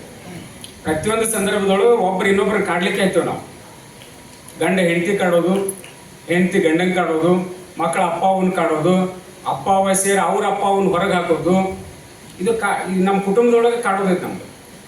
ಹಿಂಗೆ ಇನ್ನೊಬ್ಬವನನ್ನು ನೋಡಿ ಅಸೂಯೆ ಪಡ್ಕೊಳ್ಳೋದು, ಇವೆಲ್ಲ ಕಾಡೋದು. ಅದಕ್ಕೆ ಅಪ್ಪಣ್ಣವ್ರು ಹೇಳ್ತಾರೆ, ಕಾಡ ಬೇಡ ಕಂಡವರ, ಬೇಡ ಬೇಡ ನರರುಗಳ. ಯಾರು ಬೇಡ್ಲಿಕ್ಕೆ ಹೋಗಬೇಡ, ನಿನ್ನಷ್ಟಕ್ಕೆ ನೀನು ಬದುಕು. ಆಡ ಬೇಡ ಅನೃತವ, ಅನೃತ ಸುಳ್ಳು. ಪ್ರತಿ ಕ್ಷಣ ನಾವು ಸುಳ್ಳು ಮಾತಾಡ್ತೇವೆ ಭಾಳ ಸಂದರ್ಭದೊಳಗೆ. ಅದು ಪಾಸಿಟಿವ್ ನೆಗೆಟಿವ್ ಗೊತ್ತಿಲ್ಲ. ಆ ಸುಳ್ಳು ಬೇಡ, ಅನೃತವ, ಆಡಬೇಡ ನೀನು. ನೋಡಬೇಡ ಪರಸ್ತ್ರೀಯರ, ಇದೆಲ್ಲರಿಗೂ ಅರ್ಥ ಆಗತ್ತ. ಬೇರೆ ಹೆಣ್ಮಗಳು ಬೇಡ, ಅಕ್ಕ ತಂಗಿ ಥರ ಕಾಣು. ನೋಡಬೇಡ ಪರಸ್ತ್ರೀಯರ, ಗಾಢ ಗಂಭೀರ ಲಿಂಗಾರೂಢವಾದ ಬಸವಪ್ರಿಯ ಕೂಡಲ ಚೆನ್ನ ಬಸವಣ್ಣ. ನೀ ದೇವ್ರೊಳಗೊಂದಾಗು, ದೇವ್ರನ್ನ ಸ್ಮರಿಸು, ನಿನ್ನ ಕೆಲಸ ನೀನು ಮಾಡು, ಈ ಥರದ ಬದುಕು ನಿನಗೆ ಬೇಡ. ಇಷ್ಟು ನಾವು ಪಾಲನೆ ಮಾಡಿದ್ರೆ ಸಾಕು, ನಾವೇ ಏನಾಗ್ತೀವಿ, ಶರಣರಾಗ್ತೇವೆ. ಶರಣರಾಗೋದ ಹಿಂಗೆ, ನಾವು ಶರಣರಾಗೋದ ಹಿಂಗೆ. ಶರಣರು ಬೇರೆ ದೇವ್ರನ್ನ ನೋಡಿ, ಬೇರೆ ಇನ್ನೊಬ್ರು ನೋಡಿ, ಮತ್ತೊಂದು ನೋಡಿ ಅವ್ರು ಬದುಕಲಿಲ್ಲ. ಶರಣರು ತಮ್ಮ ಅರಿವನ್ನ ತಾವು ಅರ್ಥಕೊಂಡು ಬದುಕಿದವರು. ಅರಿವೇ ಗುರು ಅನ್ನುವಂಥ ಶಬ್ದ ಬರುತ್ತೆ ನೋಡ್ರಿ. ಅರಿವು ಅಂದ್ರೆ ಏನಂದ್ರೆ ಪ್ರಜ್ಞೆ, ತಿಳುವಳಿಕೆ, ಪ್ರಜ್ಞೆ ಅಂತ ನಾವೇನು ಹೇಳ್ತೇವೆ, ಪ್ರಜ್ಞೆ ಅದು. ಅವರು ಪ್ರತಿ ಕ್ಷಣ ಶರಣರು ಏನು ಮಾಡ್ತಾರೆ, ತಾನು ಏನು ಕೆಲಸ ಮಾಡಿದ್ನಲ್ಲ ಇದು ಸರಿನೋ ಅಂತಂದು ಬೇರೆದವ್ರಿಗೆ ಕೇಳ್ತಿರ್ಲಿಲ್ಲ. ಅವರು ತಮ್ಮ ಅರಿವನ್ನ, ತಮ್ಮ ಪ್ರಜ್ಞೆನ ತಾವ ಕೇಳ್ಕೊಳ್ಳೋರು. ಈ ಮನಸ್ಸಾಕ್ಷಿ ಇಟ್ಟು ಮಾತಾಡಿ ಅಂತಿರ್ತೇವಲ್ಲ ನಾವು, ಮನಸ್ಸಾಕ್ಷಿ ಪ್ರಜ್ಞೆ, ತಮ್ಮ ಅರಿವನ್ನ, ತಮ್ಮ ಪ್ರಜ್ಞೆನ ತಾವು ಕೇಳ್ಕೊತ ಅದಕ್ಕೆ ಮುಖಾಮುಖಿ ಆಗಿ ಆಗಿ ಆಗಿ ಆಗಿ ಕೊನೆಗೆ ಶರಣರಾದರು. ಯಾಕಂದ್ರೆ ಪ್ರಜ್ಞೆ ಮುಂದೆ ಸುಳ್ಳು ಹೇಳಿಕ್ಕೆ ಆಗೋದಿಲ್ಲ. ಯಾರ ವೀರಭದ್ರೇಶ್ವರ ದೇವರು ಬರಲಿ, ಇನ್ನೊಬ್ರು ಬರಲಿ, ನಾವು ಸುಳ್ಳು ಹೇಳ್ಬಿಡ್ಬೋದು. ಹಂಗೆ ಹಿಂಗೆ ಅಂತ ದೇವರು ನಂಬಿಡ್ತಾವೆ ನಮ್ಮ ಸುಳ್ಳುಗಳನ್ನು. ಆದರೆ ನಮ್ಮ ಪ್ರಜ್ಞೆ ಯಾವುದೇ ಕಾರಣಕ್ಕೂ ಅದು ನಂಬೋದಿಲ್ಲ, ಯಾಕಂದ್ರೆ ಅದು ನಮ್ಮದ ಪ್ರಜ್ಞೆ ಆಗಿರುತ್ತೆ. ಇಂತಹ ಒಂದು ಪ್ರಜ್ಞೆಯನ್ನು ಇಟ್ಕೊಂಡು ನಾವು ಬದುಕಬೇಕು ಅನ್ನುವಂಥ ವಿಚಾರವನ್ನ ಅಪ್ಪಣ್ಣವ್ರು ಹೇಳ್ತಾರೆ. ಕಟ್ಟಬೇಕು ಮನವ, ಮೆಟ್ಟಬೇಕು ಮದವ, ಸುಟ್ಟುರುಹ ಬೇಕು ಸಪ್ತ ವ್ಯಸನಗಳ. 7 ವ್ಯಸನಗಳದಾವು, 7 ಕೆಟ್ಟ ದುಶ್ಚಟಗಳೇನದವಲ್ಲ, ಜೂಜಾಡೋದು, ಕುಡಿಯೋದು, ಸುಳ್ಳು ಹೇಳೋದು, ಪರಸ್ತ್ರೀ ಸಂಘ ಮಾಡೋದು, ಇವೆಲ್ಲ ಸಪ್ತ ವ್ಯಸನಗಳು. ಅವುಗಳನ್ನು ಬಿಟ್ಟುಬಿಡು. ತೊಟ್ಟಿಲ ಮುರಿದು ಕಣ್ಣಿಗೆ ಹರಿದು ಬಟ್ಟ ಬಯಲಲ್ಲಿ ನಿಂದರೆ ಬಸವಪ್ರಿಯ ಕೂಡಲ ಚೆನ್ನ ಬಸವಣ್ಣ. ಇವನ್ನೆಲ್ಲ ಬಿಟ್ಟು ಬಟ್ಟ ಬಯಲೊಳಗೆ ಹೋಗಿ ನಿಂತ್ಕೋ. ಎಲ್ಲಾನು ಬಿಡು. ಈ ಭವ ಏನೈತಲ್ಲ, ಜೀವನ ಏನೈತಲ್ಲ, ಇದೇನದು ನಿನಗೆ ಅಷ್ಟ ಅದು. ಇವನ್ನೆಲ್ಲವನ್ನ ಬಿಟ್ಟು ನೀ ಬದುಕು ಅನ್ನುವಂಥ ವಿಚಾರವನ್ನ ಅಪ್ಪಣ್ಣವರು ಹೇಳ್ತಾರ. ಹಿಂಗೆ ಬಹಳಷ್ಟು ಅದ್ಭುತವಾಗಿರುವಂತಹ ವಚನಗಳನ್ನ ಅವ್ರು ಏನು ಮಾಡ್ತಾರೆ ಅಂದ್ರೆ ನಮ್ಗೆ ಕೊಡ್ತಾರ. ಅಪ್ಪಣ್ಣವ್ರ ಬಗ್ಗೆ ಹೇಳ್ತಾನ. ಈ ಅಪ್ಪಣ್ಣವ್ರಿಗೆ ಕಾರಣರಾದವ್ರು ಯಾರು, ಈ ಮಟ್ಟಿಗೆ ಅಪ್ಪಣ್ಣ ಬೆಳಿಬೇಕಾದ್ರೆ ಕಾರಣ ಆದವ್ರು ಯಾರು ಅಂತ ನಾವು ನೋಡಿದಾಗ, ಕಾರಣ ಯಾರು ಅಂತ ನಾವು ನೋಡಿದಾಗ ಲಿಂಗಮ್ಮ ತಾಯಿಯವರು. ಈ ಚೀಟಿ ಕೊಟ್ಟಾರ ಮುಗಿಸ್ರಿ ಅಂತ, ಇನ್ನು 2 ನಿಮಿಷ ಮುಗಿಸ್ತೇನೆ, 5 ನಿಮಿಷ. ಯಾರ್ಯಾರು ಬೇಜಾರಾಗಿ ಏನು ಇರಿಟೇಷನ್ ಅನ್ಸಾಗ್ತೈತೆ ನಿಮಗೆ? ಇಲ್ಲಲ್ಲ? ಎಸ್. ಯಾಕಂದ್ರೆ ನಾವು ಮಾಸ್ತರ್ಗಳು ಗಂಟೆ ಲಿಂಗಮ್ಮನವರ 114 ವಚನಗಳು ಇವತ್ತಿನವ್ರು ಸಿಕ್ಕವು. ಇನ್ನೂ ಸಂಶೋಧನೆ ನಡೆದೈತಿ, ಬರ್ತಾವು ಸಿಗ್ತಾವು. ಇನ್ನು ನೂರಾರು ಸಾವಿರಾರು ವಚನಗಳು ಸಿಗವದವು. ಅದಕ್ಕೆ ಅದೇನು ಸಂಶೋಧನೆ ಆಗ್ಬೇಕಾಗೈತಿ. ಮೊನ್ನೆ ವಿದ್ಯಾವರ ಸಂಘದೊಳಗೆ ನಂದಿವೇರಿ ಮಠದ ಶ್ರೀಗಳು ಬಂದಿದ್ರು. ಅದ್ಭುತವಾಗಿರುವಂತಹ ಒಂದು ಜ್ಞಾನ ಅವರಿಗೆ ಅಪ್ಪಣ್ಣವ್ರ ಬಗ್ಗೆ ಮತ್ತು ಲಿಂಗಮ್ಮನವ್ರ ಬಗ್ಗೆ ಇತ್ತು. ಅವ್ರ ಮಾತುಗಳನ್ನು ಕೇಳಿ ಭಾಳ ಸಂತೋಷಪಟ್ಟೆ. ಅವ್ರು ಹೇಳಿದ್ರು, ಅಪ್ಪಣ್ಣವರ ವಚನಗಳಿಗಿಂತ ಲಿಂಗಮ್ಮನವರ ವಚನಗಳೇನದವಲ್ಲ ಅವು ಬೆಳಗಿನ ವಚನಗಳು, ಭಾಳ ತಿಳ್ಕೊಳ್ಬೇಕಾಗಿರುವಂಥ ವಚನಗಳು, ಭಾಳ ಮೇಧಾವಿಯಾಗಿರುವಂಥ ಒಬ್ಬ ಶಿವಶರಣೆ, ಅನಕ್ಷರಸ್ಥ ಮಹಿಳೆ. ಆದ್ರೆ ಆ ಅನುಭವ ಮಂಟಪದ ಒಡನಾಟದಿಂದ ಅವ್ರು ಏನಾಗಿದ್ರು ಅಂದ್ರೆ ಬಹಳ ಅದ್ಭುತವನ್ನ ಲಿಂಗಮ್ಮನವರು ಸಾಧಿಸಿದ್ರು. ಅವರ ವಚನಗಳನ್ನ ನಂದಿವೀರ ಮಠ ಸ್ವಾಮಿಗಳು ಹೇಳಿದ್ರು, ಕೆಲವು ಜನ ಶರಣರ ವಚನಗಳನ್ನ ಬೋಧಿ ವಚನಗಳು ಅಂತ ಕರೀತಾರೆ. ಬೋಧಿ ವಚನಗಳಂದ್ರೆ ಅವುಗಳ ಏನಂದ್ರೆ ಪವಿತ್ರತೆನೇ ಬೇರೆ. ಅವುಗಳ ನಾವೇನಂತೀವಿ ವಚನ ಅಂತ ಕರಿತೀವಲ್ಲ ಆಡುಭಾಷೆ ಒಳಗೆ, ಅವುಗಳ ಶಕ್ತಿನೇ ಬೇರೆ. ಅಂಥ ವಚನಗಳಾಗು ಬೋಧಿ ವಚನಗಳು. ಅಂತಹ ವಚನಗಳನ್ನ ಲಿಂಗಮ್ಮನವ್ರು ಬರೆದ್ರು. ಅಲ್ಲಮ್ಮ ಪ್ರಭುಗಳು ಹೆಂಗೆ ಬರೀತಾರಲ್ಲ ಬೆಳಗಿನ ವಚನಗಳನ್ನ ತಿಳ್ಕೊಳ್ಳೋದು ಭಾಳ ಕಷ್ಟ, ಅಗಾಧವಾದ ಜ್ಞಾನ ಬೇಕು. ಅಂತಹ ವಚನಗಳನ್ನ ಲಿಂಗಮ್ಮನವ್ರು ಬರೆದ್ರು. ಕಾರಣ ಏನಂತಂದ್ರೆ ಅವ್ರು ಹೇಳ್ತಾರ, ಬಸವೇಶ್ವರ ಚನ್ನಬಸವೇಶ್ವರ ಮಡಿವಾಳಯ್ಯ ಅಲ್ಲಮ್ಮ ಪ್ರಭು ಹಡಪದಪ್ಪಣ್ಣ ತಮ್ಮೆಲ್ಲರ ತ್ವತ್ತಿನ ಪಡೆದೊತ್ತಿನ ಮಗಳೆಂದು ಹೊತ್ತಿಗೆ ಎಚ್ಚರವ ಪಾಲಿಸಿ ರಕ್ಷಣೆಯ ಮಾಡಿದ ಕಾರಣದಿಂದ ತಮ್ಮೆಲ್ಲರ ಶ್ರೀ ಪಾದದಲ್ಲಿಯೇ ನಿಜ ಮುಕ್ತಳಾದನೆಯ ಅಪ್ಪಣ್ಣ ಪ್ರಿಯ ಚನ್ನಬಸವಣ್ಣ. ಅಂದ್ರೆ ಅನುಭವ ಮಂಟಪದೊಳಗಿರುವಂಥ ಈ ಎಲ್ಲ ಶರಣರ ಒಂದು ಒಡನಾಟದಿಂದ ಅವಳು ಏನಾದಂದ್ರೆ ಮಹಾ ಮೇಧಾವಿ ವಚನಕಾರ್ತಿಯಾಗಿ ಬೆಳೆದು ಅನ್ನುವಂಥ ವಿಚಾರಗಳನ್ನು ನಾವು ಹೇಳಬೇಕು. ಇಲ್ಲಿಗೆ ಇನ್ನೂ ಕೆಲವು ವಿಚಾರಗಳನ್ನು ಹೇಳೋದಿತ್ತು, ಇರಲಿ, ಸಮಯದ ಅಭಾವ. ಇಲ್ಲಿ ಹುಬ್ಬಳ್ಳಿ ಧಾರವಾಡ ಮಹಾನಗರ ಪಾಲಿಕೆಯ ಪೂಜ್ಯ ಮಹಾಪೌರರಾದಂತಹ ಶ್ರೀಮತಿ ಜ್ಯೋತಿ ಪಾಟೀಲ್ ಅವರು ಸಭೆಯನ್ನು ಉದ್ದೇಶಿಸಿ ಮಾತನಾಡಬೇಕು ಅಂತೇಳಿ ಅವರಲ್ಲಿ ವಿನಂತಿಯನ್ನು ಮಾಡ್ಕೋತೇನೆ. ಈಗ ತಾನೇ ಸವಿಸ್ತಾರವಾಗಿ ಹಡಪದ ಅಣ್ಣಪ್ಪನವರ ಬಗ್ಗೆ ಭಾಳ ಒಂದು ಅಚ್ಚುಕಟ್ಟಾಗಿ ತಮ್ಮ ಉಪನ್ಯಾಸವನ್ನು ನೀಡಿದಂಥ ಸಂಗಮೇಶ್ ಹಡಪದವರೇ, ಹಾಗೂ ಇಲ್ಲಿ ನೆರೆದಂಥ ಎಲ್ಲ ಹಿರಿಯರೇ ಹಾಗೂ ನನ್ನ ತಂದೆ ತಾಯಿಯ ಸ್ವರೂಪರಾದವರೇ ಹಾಗೂ ಎಲ್ಲ ಅಕ್ಕ ತಂಗಿಯರೇ ಹಾಗೂ ಪ್ರತಿಭಾ ಪುರಸ್ಕಾರವನ್ನು ಸ್ವೀಕರಿಸಲು ಬಂದಂಥ ಮುದ್ದು ಮಕ್ಕಳೇ, ಸಾಕಷ್ಟು ಎಲ್ಲ ನೀವು ಈಗ ಹಡಪದ ಅಣ್ಣಪ್ಪನವರ ಬಗ್ಗೆ ಸವಿಸ್ತಾರವಾಗಿ ಕೇಳಿದ್ದೀರಿ. ಅಪ್ಪಣ್ಣ ನಾನೇನಂದೆ ಅಣ್ಣಪ್ಪ ಇಲ್ಲ, ಆ್ಯಕ್ಚುಲಿ ಅದು ಒಂದು ಅದೃಷ್ಟ. ಯಾಕಂತಂದ್ರೆ ನಾನು ಅಪ್ಪಣ್ಣ ಅನ್ನೋ ಬದಲಿ ಅಣ್ಣಪ್ಪ ಯಾಕೆ ಅನ್ನತೇನೆ ಅಂತಂದ್ರೆ, ನಮಗೆ ಒಬ್ಬರು ಡ್ರೈವರ್ ಇದ್ರು, ಭಾಳ ವರ್ಷ ನಮ್ಮ ಮನೆಯಲ್ಲಿದ್ದರು, ಅವ್ರ ಹೆಸರು ಅಣ್ಣಪ್ಪ. ಸೊ ಹಾಗಾಗಿ ಅವ್ರದನ್ನು ಅಂದು ನನಗೆ ರೂಢಿ ಆಗೈತಿ, ಹಾಗಾಗಿ ಕ್ಷಮಿಸಬೇಕು ಹಡಪದ ಅಪ್ಪಣ್ಣ ಅವರೇ. ಸೊ ಆ ಕಾರ್ಯಕ್ರಮಕ್ಕೆ ನನ್ನನ್ನು ಕರೆದು ಮುಖ್ಯ ಅತಿಥಿಯನ್ನಾಗಿ ಮಾಡಿದರು. ಅದು ನನ್ನ ಸೌಭಾಗ್ಯ ಅಂತಲೇ ಹೇಳ್ಬೋದು. ಯಾಕಂದ್ರೆ ಇಷ್ಟು ಸಣ್ಣ ಸಮಾಜ ಇವತ್ತು ಸಂಘಟನೆಯಾಗಿ ಈ ಒಂದು ಹಾಲ್ ತುಂಬೈತೆ ಅಂದ್ರೆ ಇದು ಸಾಮಾನ್ಯದಲ್ಲ. ಯಾಕಂದರೆ ಎಂತೆಂಥ ದೊಡ್ಡ ದೊಡ್ಡ ಕಾರ್ಯಕ್ರಮಕ್ಕೆ ನಾನು ಬಂದೀನಿ. ಆ ಕಾರ್ಯಕ್ರಮಕ್ಕೆ ಬಂದಾಗ ಇವನ್ನ ಸಂಸದರು, ಎಲ್ಲ ಶಾಸಕರು, ಎಲ್ಲ ಹಿರಿಯರು, ವರಿಷ್ಠರು ಬಂದಾಗೂ ಹಾಲ್ ತುಂಬಿರಂಗಿಲ್ಲ. ಆದರೆ ನಿಮ್ಮೆಲ್ಲರನ್ನ ನೋಡಿ ನನಗೆ ಅಗ್ದಿ ಒಂದು ಖುಷಿಯಾಗೈತಿ. ನಿಮ್ಮ ಸಮಾಜದ ಬಗೆಗಿನ ಕಾಳಜಿ, ಗೌರವ ಇದನ್ನು ಎತ್ತಿ ತೋರಿಸ್ತಾ ಇದ್ದೀನಿ. ಯಾಕಂದ್ರೆ ನೀವೆಲ್ಲರೂ ಅನ್ಬೋದು, ಈಗಿನ ಕಾಲದೊಳಗೆ ಎಲ್ಲ ಕಡೆ ಪಾರ್ಲರು, ಬ್ಯೂಟಿಷಿಯನ್ ಎಲ್ಲ ಬಂದುಬಿಟ್ಟಾರೆ. ಸೊ ನಿಮ್ಮ ಮೂಲ ಉದ್ದೇಶವನ್ನು ಕಡಿತಗೊಳಿಸಿದ್ದಾರೆ, ಮೂಲ ಉದ್ದೇಶ ಸಂಕುಚಿತ ಆಗ್ತೈತಿ ಅಂತಂದು ಹೇಳಿ ನನ್ನ ಭಾವನೆ. ಆದರೆ ನೀವು ಎಲ್ಲರೂ ಆ ಒಂದು ಏನು ಸಣ್ಣ ಸಮಾಜದಿಂದ ಹಿಡ್ಕೊಂಡು ಇವತ್ತು ಮುಖ್ಯವಾಹಿನಿಗೆ ಬರ್ಲಿಕ್ಕೆ ನಿಮ್ಮ ಹಡಪದ ಅಪ್ಪಣ್ಣನವರೇದ ವಚನನೇ ಕಾರಣ ಅಂತ ಹೇಳಲಿಕ್ಕೆ ನಾನು ಇಷ್ಟಪಡ್ತೀನಿ.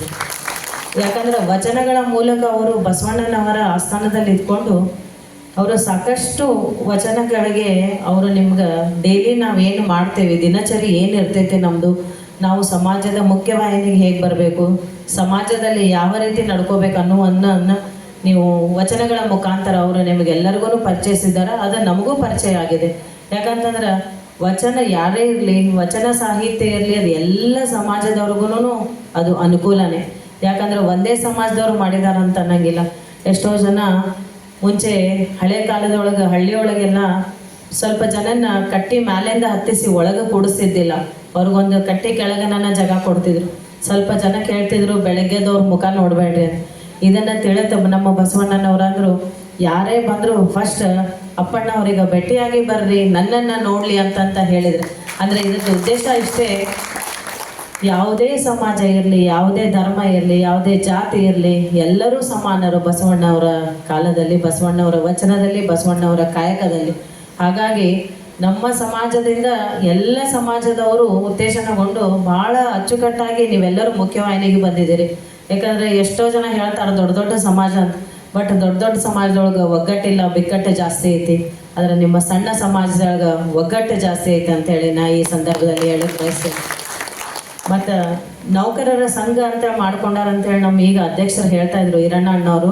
ನನಗೆ ನಿಜವಾಗ್ಲೂ ಖುಷಿ ಆಯ್ತು. ಯಾಕಂತಂದ್ರೆ ಸಣ್ಣ ಸಮಾಜದವರ ಮೂಲ ವೃತ್ತಿಯನ್ನು ನೀವಷ್ಟೇ ನಿಮ್ಮಷ್ಟಕ್ಕೆ ಇಟ್ಕೊಂಡು ನಿಮ್ಮ ಮುಂದಿನ ಪೀಳಿಗೆಗೆ ನೀವು ಅದೇ ವೃತ್ತಿಯನ್ನು ಮುಂದುವರಿಸಲಿಲ್ಲ, ಅವರಿಗೆ ಶಿಕ್ಷಣವನ್ನು ನೀವು ಕೊಟ್ರಿ. ಎಲ್ಲ ಇಲ್ಲಿ ಬಂದಂಥ ವಿದ್ಯಾರ್ಥಿಗಳಿಗೆ ನಾನು ಒಂದು ವಿನಂತಿ ಮಾಡ್ತೇನೆ, ನಿಮ್ಮ ತಂದೆ ತಾಯಿ ಇರ್ಬೋದು ಅಥವಾ ಗುರುಗಳಿರ್ಬೋದು, ಎಲ್ಲರೂ ನೋಡ್ರಿ, ನಾವು ಏನು ನಮ್ಮ ಮೂಲ ವೃತ್ತಿ ಇತ್ತು, ಮೂಲ ಸಮಾಜದಿಂದ ನಾವೇನು ಬಂದಿದ್ವಿ ಅದನ್ನು ಅವರು ನಿಮಗೆ ಮಾಡಲಿಕ್ಕೆ ಬಿಡಲಿಲ್ಲ. ಅವ್ರು ಎಷ್ಟೇ ಕಷ್ಟಪಟ್ಟು ಅವರ ನಿಮ್ಮನ್ನು ಒಂದು ವಿದ್ಯಾಭ್ಯಾಸ ಅಥವಾ ವಿದ್ಯಾರ್ಜನೆಯನ್ನು ಕೊಟ್ಟು ನಿಮ್ಮ ಇವತ್ತು ಮುಖ್ಯವಾಹಿನಿಗೆ ಎಲ್ಲರಲ್ಲಿ ಒಂದಾಗಲಿ ಅಂತೇಳಿ ಎಲ್ಲರ ಜೊತೆ ಒಂದುಗೂಡಿ ನೀವು ಬೆಳೀಲಿ, ಸಮಾಜಕ್ಕೆ ಒಬ್ಬರು ಒಳ್ಳೆಯ ಪ್ರಜೆ ಆಗಲಿ ಅನ್ನೋ ಒಂದು ಮಹತ್ವದ ಉದ್ದೇಶನ ಇಟ್ಕೊಂಡು ನಿಮಗೆ ಬೆಳೆಸಿದ್ದಾರೆ. ಹಾಗಾಗಿ ಇಲ್ಲಿ ಬಂದಂಥ ಎಲ್ಲ ವಿದ್ಯಾರ್ಥಿಗಳಿಗೆ ಹೇಳ್ತೇನೆ, ಎಲ್ಲರೂ ಹೇಳಿದರು ಈಗ ಒಬ್ಬರು 90 ಅಬೋವ್ ಮಾಡಿದ್ದಾರೆ, ಮತ್ತೊಬ್ಬರು ಹುಡುಗಿ ಸ್ಟೇಟಿಗೆ 4th ಬಂದಿದ್ದಾಳೆ ಅಂತೇಳಿ. ಬಟ್ ಇನ್ನು ಉಳಿದ ಎಲ್ಲರಿಗೂ ಯಾರೂ ಕಡಿಮೆ ಅಂತ ಅನ್ನಂಗಿಲ್ಲ, ಯಾರೂ ಹೆಚ್ಚನ್ನಂಗಿಲ್ಲ. ಎಲ್ಲರೂ ನೀವೇನು ಅವರಿಗೆ ಕಲೀಲಿಕ್ಕೆ ನೀವು ಒಂದು ವೇದಿಕೆಯನ್ನು ಕಲ್ಪಿಸಿದಿರಿ, ಅದಕ್ಕೆ ನಿಜವಾಗ್ಲೂ ಶ್ಲಾಘನೆ. ನಮ್ಮ ಕಡೆಯಿಂದ ಒಂದು ತುಂಬು ಹೃದಯದ ಎಲ್ಲ ಪಾಲಕರಿಗೆ ಧನ್ಯವಾದಗಳು. ನಾನು ಸಣ್ಣವಳಿದ್ದಾಗ ಹಳ್ಳಿಯೊಳಗೆಲ್ಲ ಹೋದಾಗ ನೀವೆಲ್ಲ ಬೆಳಗ್ಗೆ ಮನೆಗೆ ಬರ್ತಿದ್ರಿ. ಆಮೇಲೆ ಸ್ವಲ್ಪ ದಿನ ಆದಮೇಲೆ ಎಲ್ಲರೂ ನೀವು ಒಂದು ಶಾಪ್ ಮಾಡಿದ್ರಿ, ಎಲ್ಲರೂ ನಿಮ್ಮ ಶಾಪಿಗೆ ಬರಾಕತ್ರು. ಸೊ ಅಂದ್ರೆ ಅದರ ಉದ್ದೇಶ ಏನು ಅಂತಂದ್ರೆ, ಈಗ ಹೊರದೇಶದೊಳಗೆ ನೋಡ್ರಿ ಎಲ್ಲೂ ಕೆಲಸ ಮಾಡ್ಲಿಕ್ಕೆ ಜನಗಳೇ ಸಿಗ್ತಾ ಇಲ್ಲ. ಈಗ ಆದರೆ ನಮ್ಮ ದೇಶದಲ್ಲಿ ಕೆಲಸ ಕೊಡ್ಬೇಕಂತಂದ್ರೆ ಸಾಕಷ್ಟು ಜನ ಇದ್ದಾರೆ. ಸೊ ಹಾಗಾಗಿ ಯಾವುದೇ ಒಂದು ಕೆಲಸ ಇರಲಿ, ಯಾವುದು ಅದು ಸಣ್ಣದಂತ ತಿಳಿಬಾರ್ದು, ದೊಡ್ಡದಂತ ತಿಳಿಬಾರ್ದು. ಯಾವುದೇ ಕೆಲಸ ಇರಲಿ ನೀವು ಭಾಳ ನಿಷ್ಠೆಯಿಂದ ಮಾಡ್ತಾ ಇದ್ದೀರಿ. ಆಮೇಲೆ ಈಗಿನ ಮಕ್ಕಳಿಗೆ ಹೇಳ್ತೇನೆ, ನಮ್ಮ ತಂದೆ ತಾಯಿ ಒಂದು ಕ್ಷೌರಿಕರಾಗಿದ್ರು ಅಥವಾ ಒಂದು ಮೂಲ ವೃತ್ತಿಯಲ್ಲಿದ್ರು ಅಂತ ಹೇಳ್ತಾವೆ, ಯಾರೂ ಬೇಜಾರು ಮಾಡ್ಕೋಬಾರ್ದು. ಯಾಕಂತಂದ್ರೆ ದಿನ ಬೆಳಗ್ಗೆ ಅವ್ರು ನಮ್ಮ ಮನೆಗೆ ಬರಲಿಲ್ಲ, ಅವರು ನಮ್ಮನ್ನ ನಾವು ಅವ್ರ ಕಡೆ ಹೋಗಲಿಲ್ಲ ಅಂದ್ರೆ ನಾವು ಇಷ್ಟು ಚೆಂದಾಗಿ ಕಾಣ್ತಿದ್ದಿಲ್ಲ. ಯಾರು ಇಷ್ಟಿಷ್ಟು ಉದ್ದುದ ಕೂದಲ ಬಿಟ್ಕೊಂಡು ಇಷ್ಟಿಷ್ಟು ಉದ್ದ ಗಡ್ಡ ಬಿಟ್ಕೊಂಡು ನಾವು ಎಲ್ಲ ಒಂದು ಕಾಡು ಜನರ ಗತೆ ಕಾಣ್ತಿದ್ವಿ. ಹಾಗಾಗಿ ಯಾವುದೇ ಒಂದು ಜಾತಿ ಧರ್ಮ ಇರಲಿ ಅಥವಾ ಯಾವುದೇ ಒಂದು ಉದ್ಯೋಗ ಇರಲಿ, ಅದಕ್ಕೆ ನಾವು ಮಾನ್ಯತೆಯನ್ನು ಕೊಡಬೇಕು ಮತ್ತು ಗೌರವವನ್ನು ಕೊಡಬೇಕು ಅನ್ನೋದು ನನ್ನ ವಿಚಾರ. ಹಾಗಾಗಿ ಇವತ್ತಿನ ಕಾರ್ಯಕ್ರಮಕ್ಕೆ ನನ್ನನ್ನು ಕರೆದು ಅಗದಿ ಪ್ರೀತಿಯಿಂದ ನನ್ನನ್ನು ಬರಮಾಡಿಕೊಂಡು ನಮ್ಮ ಸಂಗಮೇಶ್ ಅಣ್ಣನವರು ಮತ್ತು ಚಿಕ್ಕಬೆಳಗಟ್ಟಿ ಅಣ್ಣವರು ಭಾಳ ಸಾರಿ ಫೋನ್ ಮಾಡಿದರು ನನಗೆ, ಮೇಡಮ್ ನೀವು ಬರ್ತಿರಿಲ್ಲ ಕಾರ್ಯಕ್ರಮಕ್ಕೆ. ಆಮೇಲೆ ಬಂದಮೇಲೆ ಅಂದರು ನೀವು ಇರಬೇಕ್ರಿ ಕೊನೆ ತನಕನೂ ಅಂತ ಹೇಳಿದ್ರು. ಅದಕ್ಕೆ ನಾನು ಹೇಳಿದೆ, ನಾನು ಯಾರ ಕಾರ್ಯಕ್ರಮನೂ ಎಲ್ಲನೂ ಮುಗಿಸಿ ನಾನು ಲೇಟಾಗಿ ಕಾರ್ಯಕ್ರಮಕ್ಕೆ ಬಂದೀನಿ, ನಾ ಕಾರ್ಯಕ್ರಮ ಮುಗಿಸಿ ಹೋಗ್ತೇನೆ ಅಂತ ಹೇಳಿ. ಯಾಕಂದರೆ ಇವರು ಎಲ್ಲರೂ ನಾನು ಈ ಸ್ಥಾನಕ್ಕೆ ಬಂದು ನಿಲ್ಲಬೇಕಂತಂದ್ರೆ ಅದು ಫಸ್ಟ್ ಟೈಮ್ ನಾವು ಮಹಾನಗರ ಪಾಲಿಕೆ ಸದಸ್ಯರಾಗಿ ಮೊದಲನೇ ಬಾರಿನೇ ನಾನು ಹುಬ್ಬಳ್ಳಿ ಧಾರವಾಡ ಮಹಾನಗರ ಪಾಲಿಕೆ ಒಂದು ಅತ್ಯುನ್ನತ ಹುದ್ದೆ, ಅತ್ಯುನ್ನತ ಒಂದು ಸ್ಥಾನಮಾನ ಅದನ್ನು ನಾನು ಕಲ್ಪಿಸ್ಕೊಡ್ಲಿಕ್ಕೆ ಇಲ್ಲಿ ಮತ್ತು ನೀವು ಎಲ್ಲರೂ ನಮ್ಗೆ ಒಂದು ಪರೋಕ್ಷವಾಗಿ ನೀವು ನಮಗೆಲ್ಲರಿಗೂ ನೀವು ನಮ್ಮ ಬೆನ್ನೆಲುಬಾಗಿ ನಿಂತೀರಿ. ಆ ಕಾರಣಕ್ಕೆ ನಾನು ಯಾವಾಗಲೂ ಚಿರಋಣಿ ಇರ್ತೀನಿ. ಮತ್ತು ನಿಮ್ಮ ಸಮಾಜದ ಏನೇ ಕೆಲಸ ಕಾರ್ಯಗಳಿರಲಿ ನನ್ನ ಕಡೆಯಿಂದ ಎಷ್ಟು ಸಾಧ್ಯ ಆಗ್ತೈತಿ ನಾನು ಯಾವಾಗಲೂ ನಿಮ್ಮ ಸಮಾಜ ಜೊತೆ ಇರ್ತೀನಿ.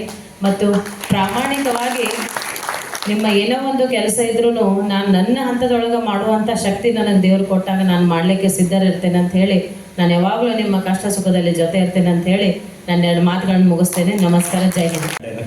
ಜೊತೆಗೆ ಸಮಾಜದ ಜೊತೆಗಿರ್ತೀನಿ ಅನ್ನುವಂಥ ಭರವಸೆಯನ್ನು ಕೂಡ ಕೊಟ್ಟಾರೆ. ಬಹುಶಃ ಈ ಒಂದು ಅಪರೂಪದ ಜನಪ್ರತಿನಿಧಿ ಅವರಿಗೆ ಒಂದು ವಿಶೇಷವಾಗಿ ಸಮಾಜದ ಪರವಾಗಿ ಮತ್ತು ವೈಯಕ್ತಿಕವಾಗಿ ಮತ್ತು ಇಲ್ಲಿ ಸೇರಿರುವಂಥ ಪ್ರತಿಯೊಬ್ಬರ ಪರವಾಗಿ ನಾನು ಅಭಿನಂದನೆಗಳನ್ನು, ಧನ್ಯವಾದಗಳನ್ನು ತಿಳಿಸ್ತೇನೆ. ನಾಗರಾಜ್ ಚನ್ನಬಸಯ್ಯ ಹಿರೇಮಠ ಅವರಿಗೆ ದೃಷ್ಟಿ ಇಲ್ಲ, ಆದರೆ 39 ವರ್ಷಗಳ ಕಾಲ ಅತ್ಯಂತ ನಿಷ್ಠೆಯಿಂದ ಸರ್ಕಾರಿ ಸೇವೆಯನ್ನು ಮಾಡಿದಂಥವರು. ಇವರ ಮಗ ರವಿ ಹಿರೇಮಠ ಬಹಳ ಅದ್ಭುತವಾದಂಥ ಹಾಡುಗಾರ, ಆದರೆ ಅವನಿಗೂ ಕೂಡ ಕಣ್ಣಿಲ್ಲ. ಈ ಇಬ್ಬರನ್ನು ಅವರ ಸಂಪೂರ್ಣ ಜವಾಬ್ದಾರಿಯನ್ನು ಒಬ್ಬ ತಾಯಿಯಂತೆ ನಿರ್ವಹಿಸಿದವರು ಅವರ ಪತ್ನಿ ಶ್ರೀಮತಿ ರತ್ನ ಹಿರೇಮಠ ಅವರು. ಇವತ್ತು ನಮ್ಮ ವ್ಯಕ್ತಿಯನ್ನು ಇವತ್ತು ಗೌರವಿಸುವಂಥ ಒಂದು ಸಂದರ್ಭ ಇದು. 12ನೇ ಶತಮಾನದಲ್ಲಿ ಕಾಯಕ ಕಲ್ಪನೆಯನ್ನು ಕೊಟ್ಟಂಥವ್ರು ಶರಣರು, ಅದನ್ನು ನಿಜವಾದ ಅರ್ಥದೊಳಗೆ ಅನುಷ್ಠಾನಗೊಳಿಸಿದಂಥವರು ನಾಗರಾಜ್ ಹಿರೇಮಠ ಅವರು. ಅಂಥ ಅಪರೂಪದ ವ್ಯಕ್ತಿಯನ್ನು ಸಮಾಜದ ಪರವಾಗಿ ಗೌರವಿಸಲಾಗಿದೆ. ಅವರಿಗೆ ಅಭಿನಂದನೆಗಳನ್ನು ಸಲ್ಲಿಸ್ತಾ ಇದೀಗ ಹಡಪದ ಅಪ್ಪಣ್ಣ ಸಮಾಜ ಧಾರವಾಡ ಶ್ರೀ ಈರಣ್ಣ ಚಿಕ್ಕಿ ಬೆಳ್ಳಿಕಟ್ಟಿ ಇವರು ಈ ಒಂದು ಕಾರ್ಯಕ್ರಮವನ್ನು ಉದ್ದೇಶಿಸಿ 2 ಮಾತುಗಳನ್ನು ಹೇಳಬೇಕಂತ ವಿನಂತಿಸ್ತಾ ಇದ್ದಾರೆ.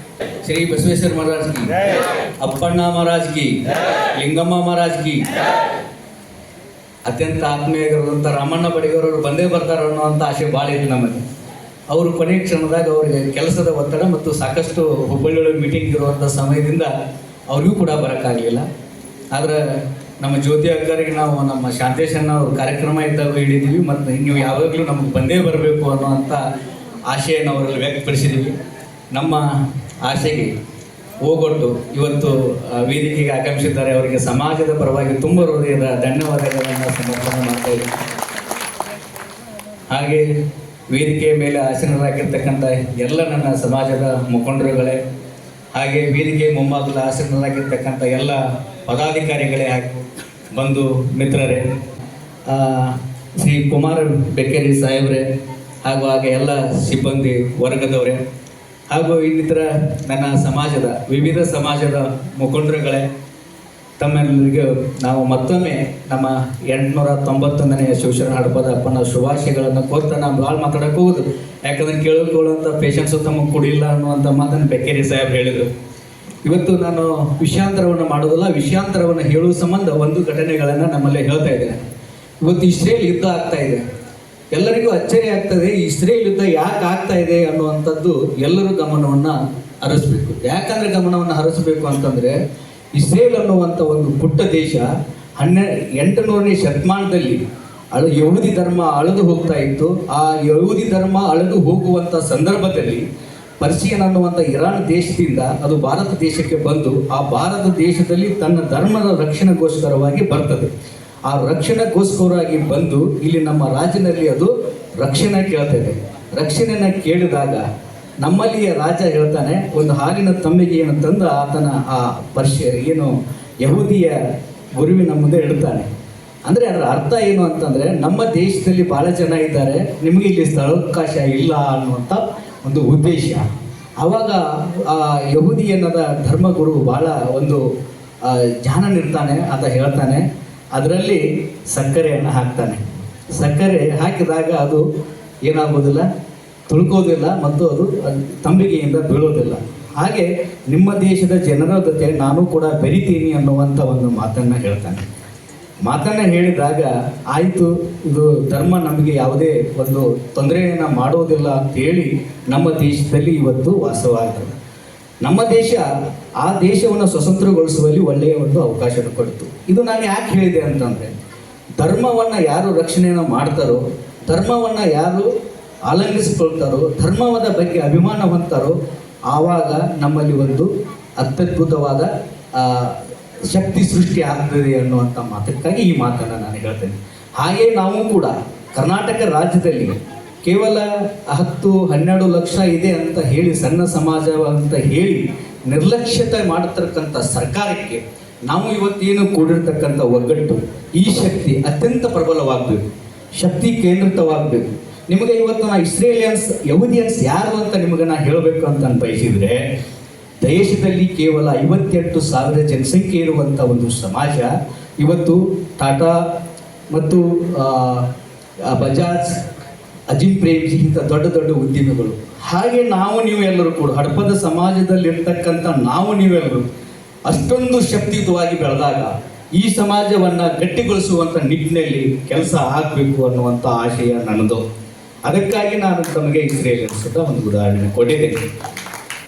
ಇನ್ನೊಂದು, ಒಂದು ದೇಶದ ಸಂಸ್ಕೃತಿ ಹಾಳಾದರೆ, ಒಂದು ದೇಶ ಹಾಳಾಗಿ ಹೊಂದುವಂಥ ಸಂದರ್ಭದಲ್ಲಿ ಪುನರುಜ್ಜೀವನವಾಗಬೇಕು ಅಂತ ಅನ್ನೋದಾದರೆ, ಅದು ಪುನರುಜ್ಜೀವನ ಯಾವಾಗ ಅಲ್ಲಿ ಧಾರ್ಮಿಕತೆ ಬಂದಾಗ ಮಾತ್ರ ಆ ದೇಶದ ಬೆಳವಣಿಗೆ ಮತ್ತು ಅಭಿವೃದ್ಧಿ ಆಗ್ತದೆ. ಧಾರ್ಮಿಕತೆ ಇಲ್ಲದೆ ಹೋದರೆ ಅಲ್ಲಿ ಅಭಿವೃದ್ಧಿ ಖಂಡಿತ ಆಗೋದಿಲ್ಲ. ನಾವು ಯುರೋಪಿನ ಇತಿಹಾಸವನ್ನು ನೋಡ್ಬೋದು, ಭಾರತದ ಇತಿಹಾಸವನ್ನು ನೋಡೋದು, ಯಾವುದೇ ದೇಶದ ಇತಿಹಾಸದ ಚರಿತ್ರೆಗಳನ್ನು ನೋಡಿದಾಗ ಆ ದೇಶದಲ್ಲಿ ಅರ್ಧಪತನವಾಗುವಂಥ ಸಾಮಾಜಿಕ ವ್ಯವಸ್ಥೆ ಅರ್ಧಪತನವಾಗುವಂಥ ಸಂದರ್ಭದಲ್ಲಿ ಧಾರ್ಮಿಕ ಮುಖಂಡರು ಮತ್ತು ಧಾರ್ಮಿಕ ಮೇಧಾವಿಗಳು ಆ ದೇಶದ ಒಂದು ಪುನರುದ್ಧಾನಕ್ಕೆ ಪಣತೊಟ್ಟು ನಿಂತರು. ನಮ್ಮಲ್ಲಿ ನಿಮಗೆ ಹೇಳಬೇಕಂದ್ರೆ ರಾಜಾ ರಾಮಮೋಹನ್ ರಾಯ್ ಇರ್ಬೋದು, ದಯಾನಂದ ಸರಸ್ವತಿ ಇರ್ಬೋದು, ವಿವೇಕಾನಂದ ಇರ್ಬೋದು, ತತ್ವಜ್ಞಾನಿಗಳು ಇರ್ಬೋದು, ಅರಿಸ್ಟಾಟಲ್, ಕನ್ಫ್ಯೂಷಸ್, ಈಗ ಹಲವಾರು ಧಾರ್ಮಿಕ ನಾಯಕರುಗಳು ಸಿಗ್ತಾರೆ. ಅದೇ ರೀತಿಯಾಗಿ ನಮಗೆ ಹಡಪದ ಅಪ್ಪಣ್ಣ ಸಿಕ್ಕಿರೋದು ನಮ್ಮೆಲ್ಲರ ಸುದೈವ ಅಂತ ಈ ಸಂದರ್ಭದಲ್ಲಿ ನಾನು ಹೇಳ್ತೇನೆ.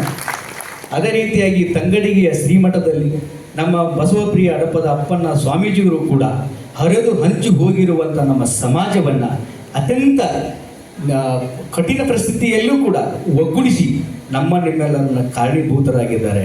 ಅವ್ರಿಗೂ ಕೂಡ ಈ ನಮ್ಮ ಸಮಸ್ತ ಸಮಾಜದ ಪರವಾಗಿ ನಮ್ಮಿಂದ ಕಣ್ಮರೆಯಾಗಿರುವಂಥ ಬಸವಪ್ರಿಯ ಅಪ್ಪಣ್ಣ ಸ್ವಾಮೀಜಿಯವರ ಆತ್ಮಕ್ಕೆ ಶರಣಾರ್ಥಿಗಳನ್ನು ನಾನು ಸಲ್ಲಿಸ್ತೇನೆ. ಈಗ ಏನಾಗಿದೆ ನಮ್ಮ ಪರಿಸ್ಥಿತಿ ಅಂತಂದರೆ, ನಾವೆಲ್ಲ ಹುಲಿ ಮರಿಗಳೇ, ಆದರೆ ನಾವು ಕುರಿಮರಿಗಳಾಗಿದ್ದೇವೆ. ಹೇಗಾಗಿದ್ದೇವೆ ಅಂತಂದರೆ, ನಮ್ಮಲ್ಲಿರ್ತಕ್ಕಂಥ ಅಜ್ಞಾನ, ಅಂಧಕಾರ, ನಮ್ಮಲ್ಲಿರ್ತಕ್ಕಂಥ, ಈಗ ತಾನೇ ನಮ್ಮ ಉಪನ್ಯಾಸ ಮಾಡ್ತಕ್ಕಂಥ ಸಂಗಮೇಶ್ವರ್ ಹೇಳಿದ್ರಲ್ಲ, ನಾವು ನಮ್ಮಷ್ಟಕ್ಕೆ ನಮ್ಮ ಭಾವನೆಗಳಲ್ಲಿ ಚಿಕ್ಕವರು, ಸಣ್ಣವರು, ಅವರ ಕಾಲನ್ನು ಬೀಳಬೇಕು, ಇವರ ಕಾಲನ್ನು ಬೀಳಬೇಕು ಅನ್ನೋಂಥ ಕೀಳಿರಿಮೆಯಿಂದ ನಾವು ಕೂಡ ಈ ಸ್ಥಿತಿಯಲ್ಲಿ ಇದ್ದೇವೆ. ಅದೇ ಒಂದು ಹುಲಿಯ ಕತೆ, ಒಂದು ಸಣ್ಣ ಕಥೆಯನ್ನು ನಾನು ಅತಿ ಚಿಕ್ಕದಾಗಿ ನನ್ನ ಮಾತನ್ನು ಮುಗಿಸ್ತೇನೆ.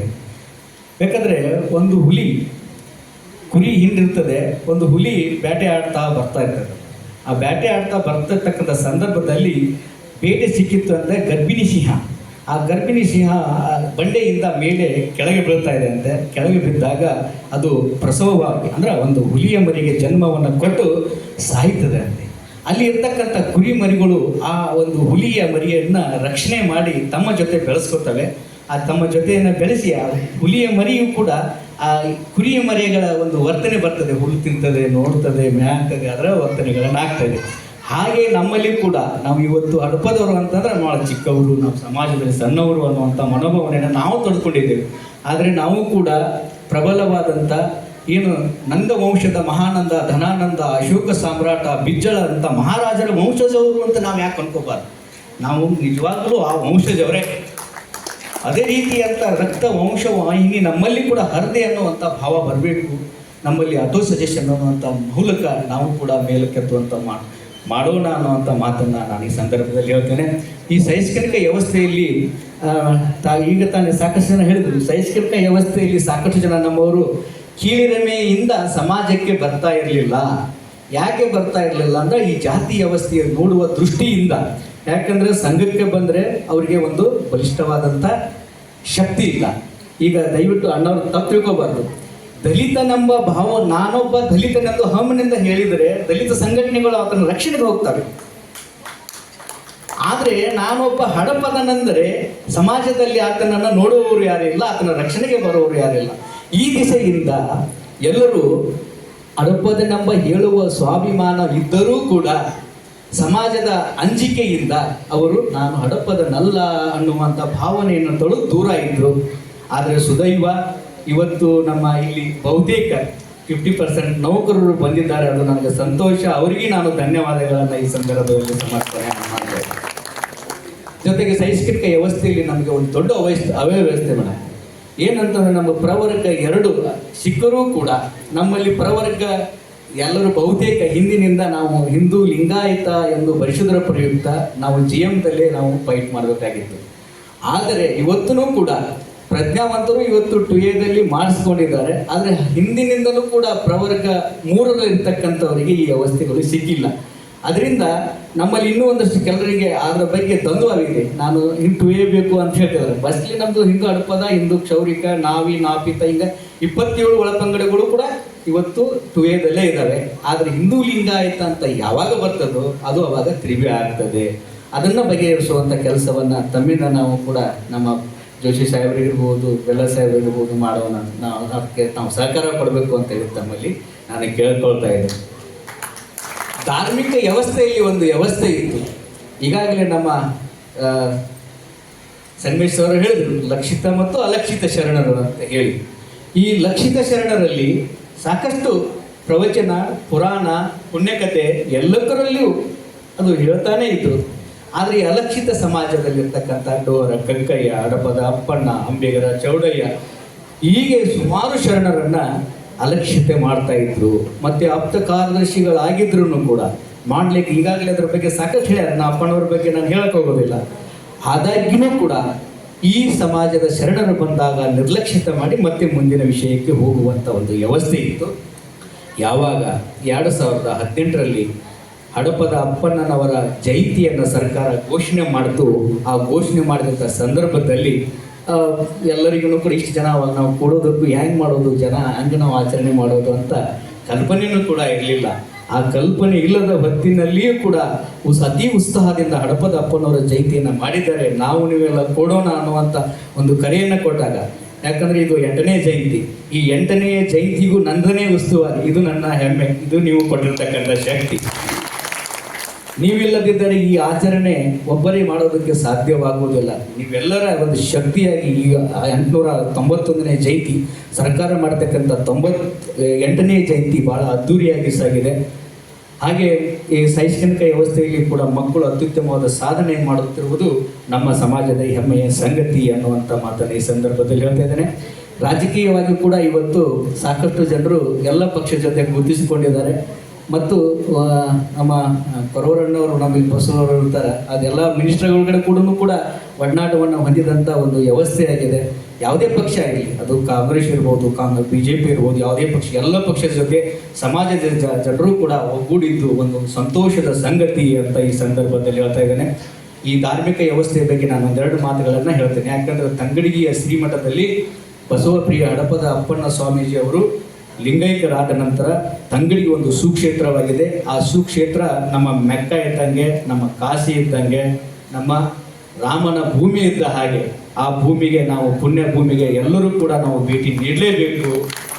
ನೀಡಿದಾಗ ಅಲ್ಲಿ ಆಗಿರ್ತಕ್ಕಂಥ ಸಾಧನೆ ಇವತ್ತಿನವರೆಗೂ ಲಿಂಗಮ್ಮ ಮತ್ತು ಅಪ್ಪಣ್ಣವರ ಐಕ್ಯ ಸ್ಥಳ ಇದೆ. ಅಲ್ಲಿ ಭವ್ಯವಾದ ಕಲ್ಯಾಣ ಮಂಟಪ ನಿರ್ಮಾಣವಾಗಿದೆ.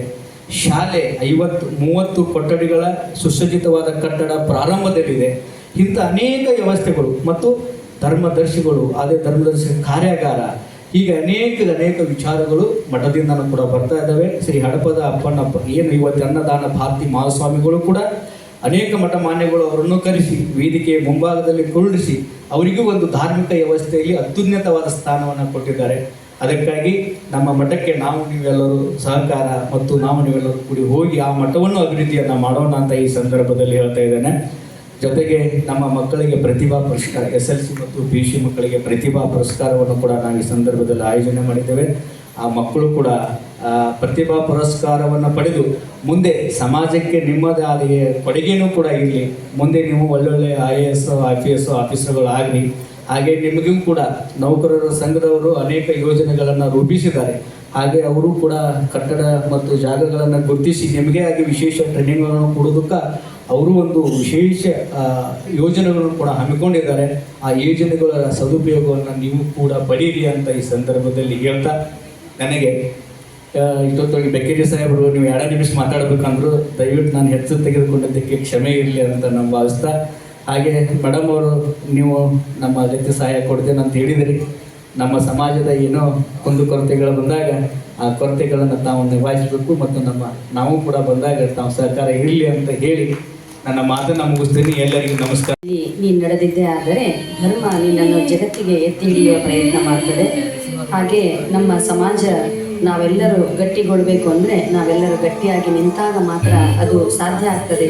ನಾವೆಲ್ಲರೂ ಒಗ್ಗಟ್ಟಿನಿಂದ ಹೋರಾಡೋಣ ಅಂತ ಕರೆ ಕೊಟ್ಟಂತಹ ಅಧ್ಯಕ್ಷರು ಶ್ರೀ ಈರಣ್ಣ ಚಿಕ್ಕಬೆಳ್ಳಿಕಟ್ಟಿ ಇವರಿಗೆ ತುಂಬ ಹೃದಯದ ಧನ್ಯವಾದಗಳನ್ನು ಅರ್ಪಿಸ್ತಾ ಇದ್ದೇನೆ.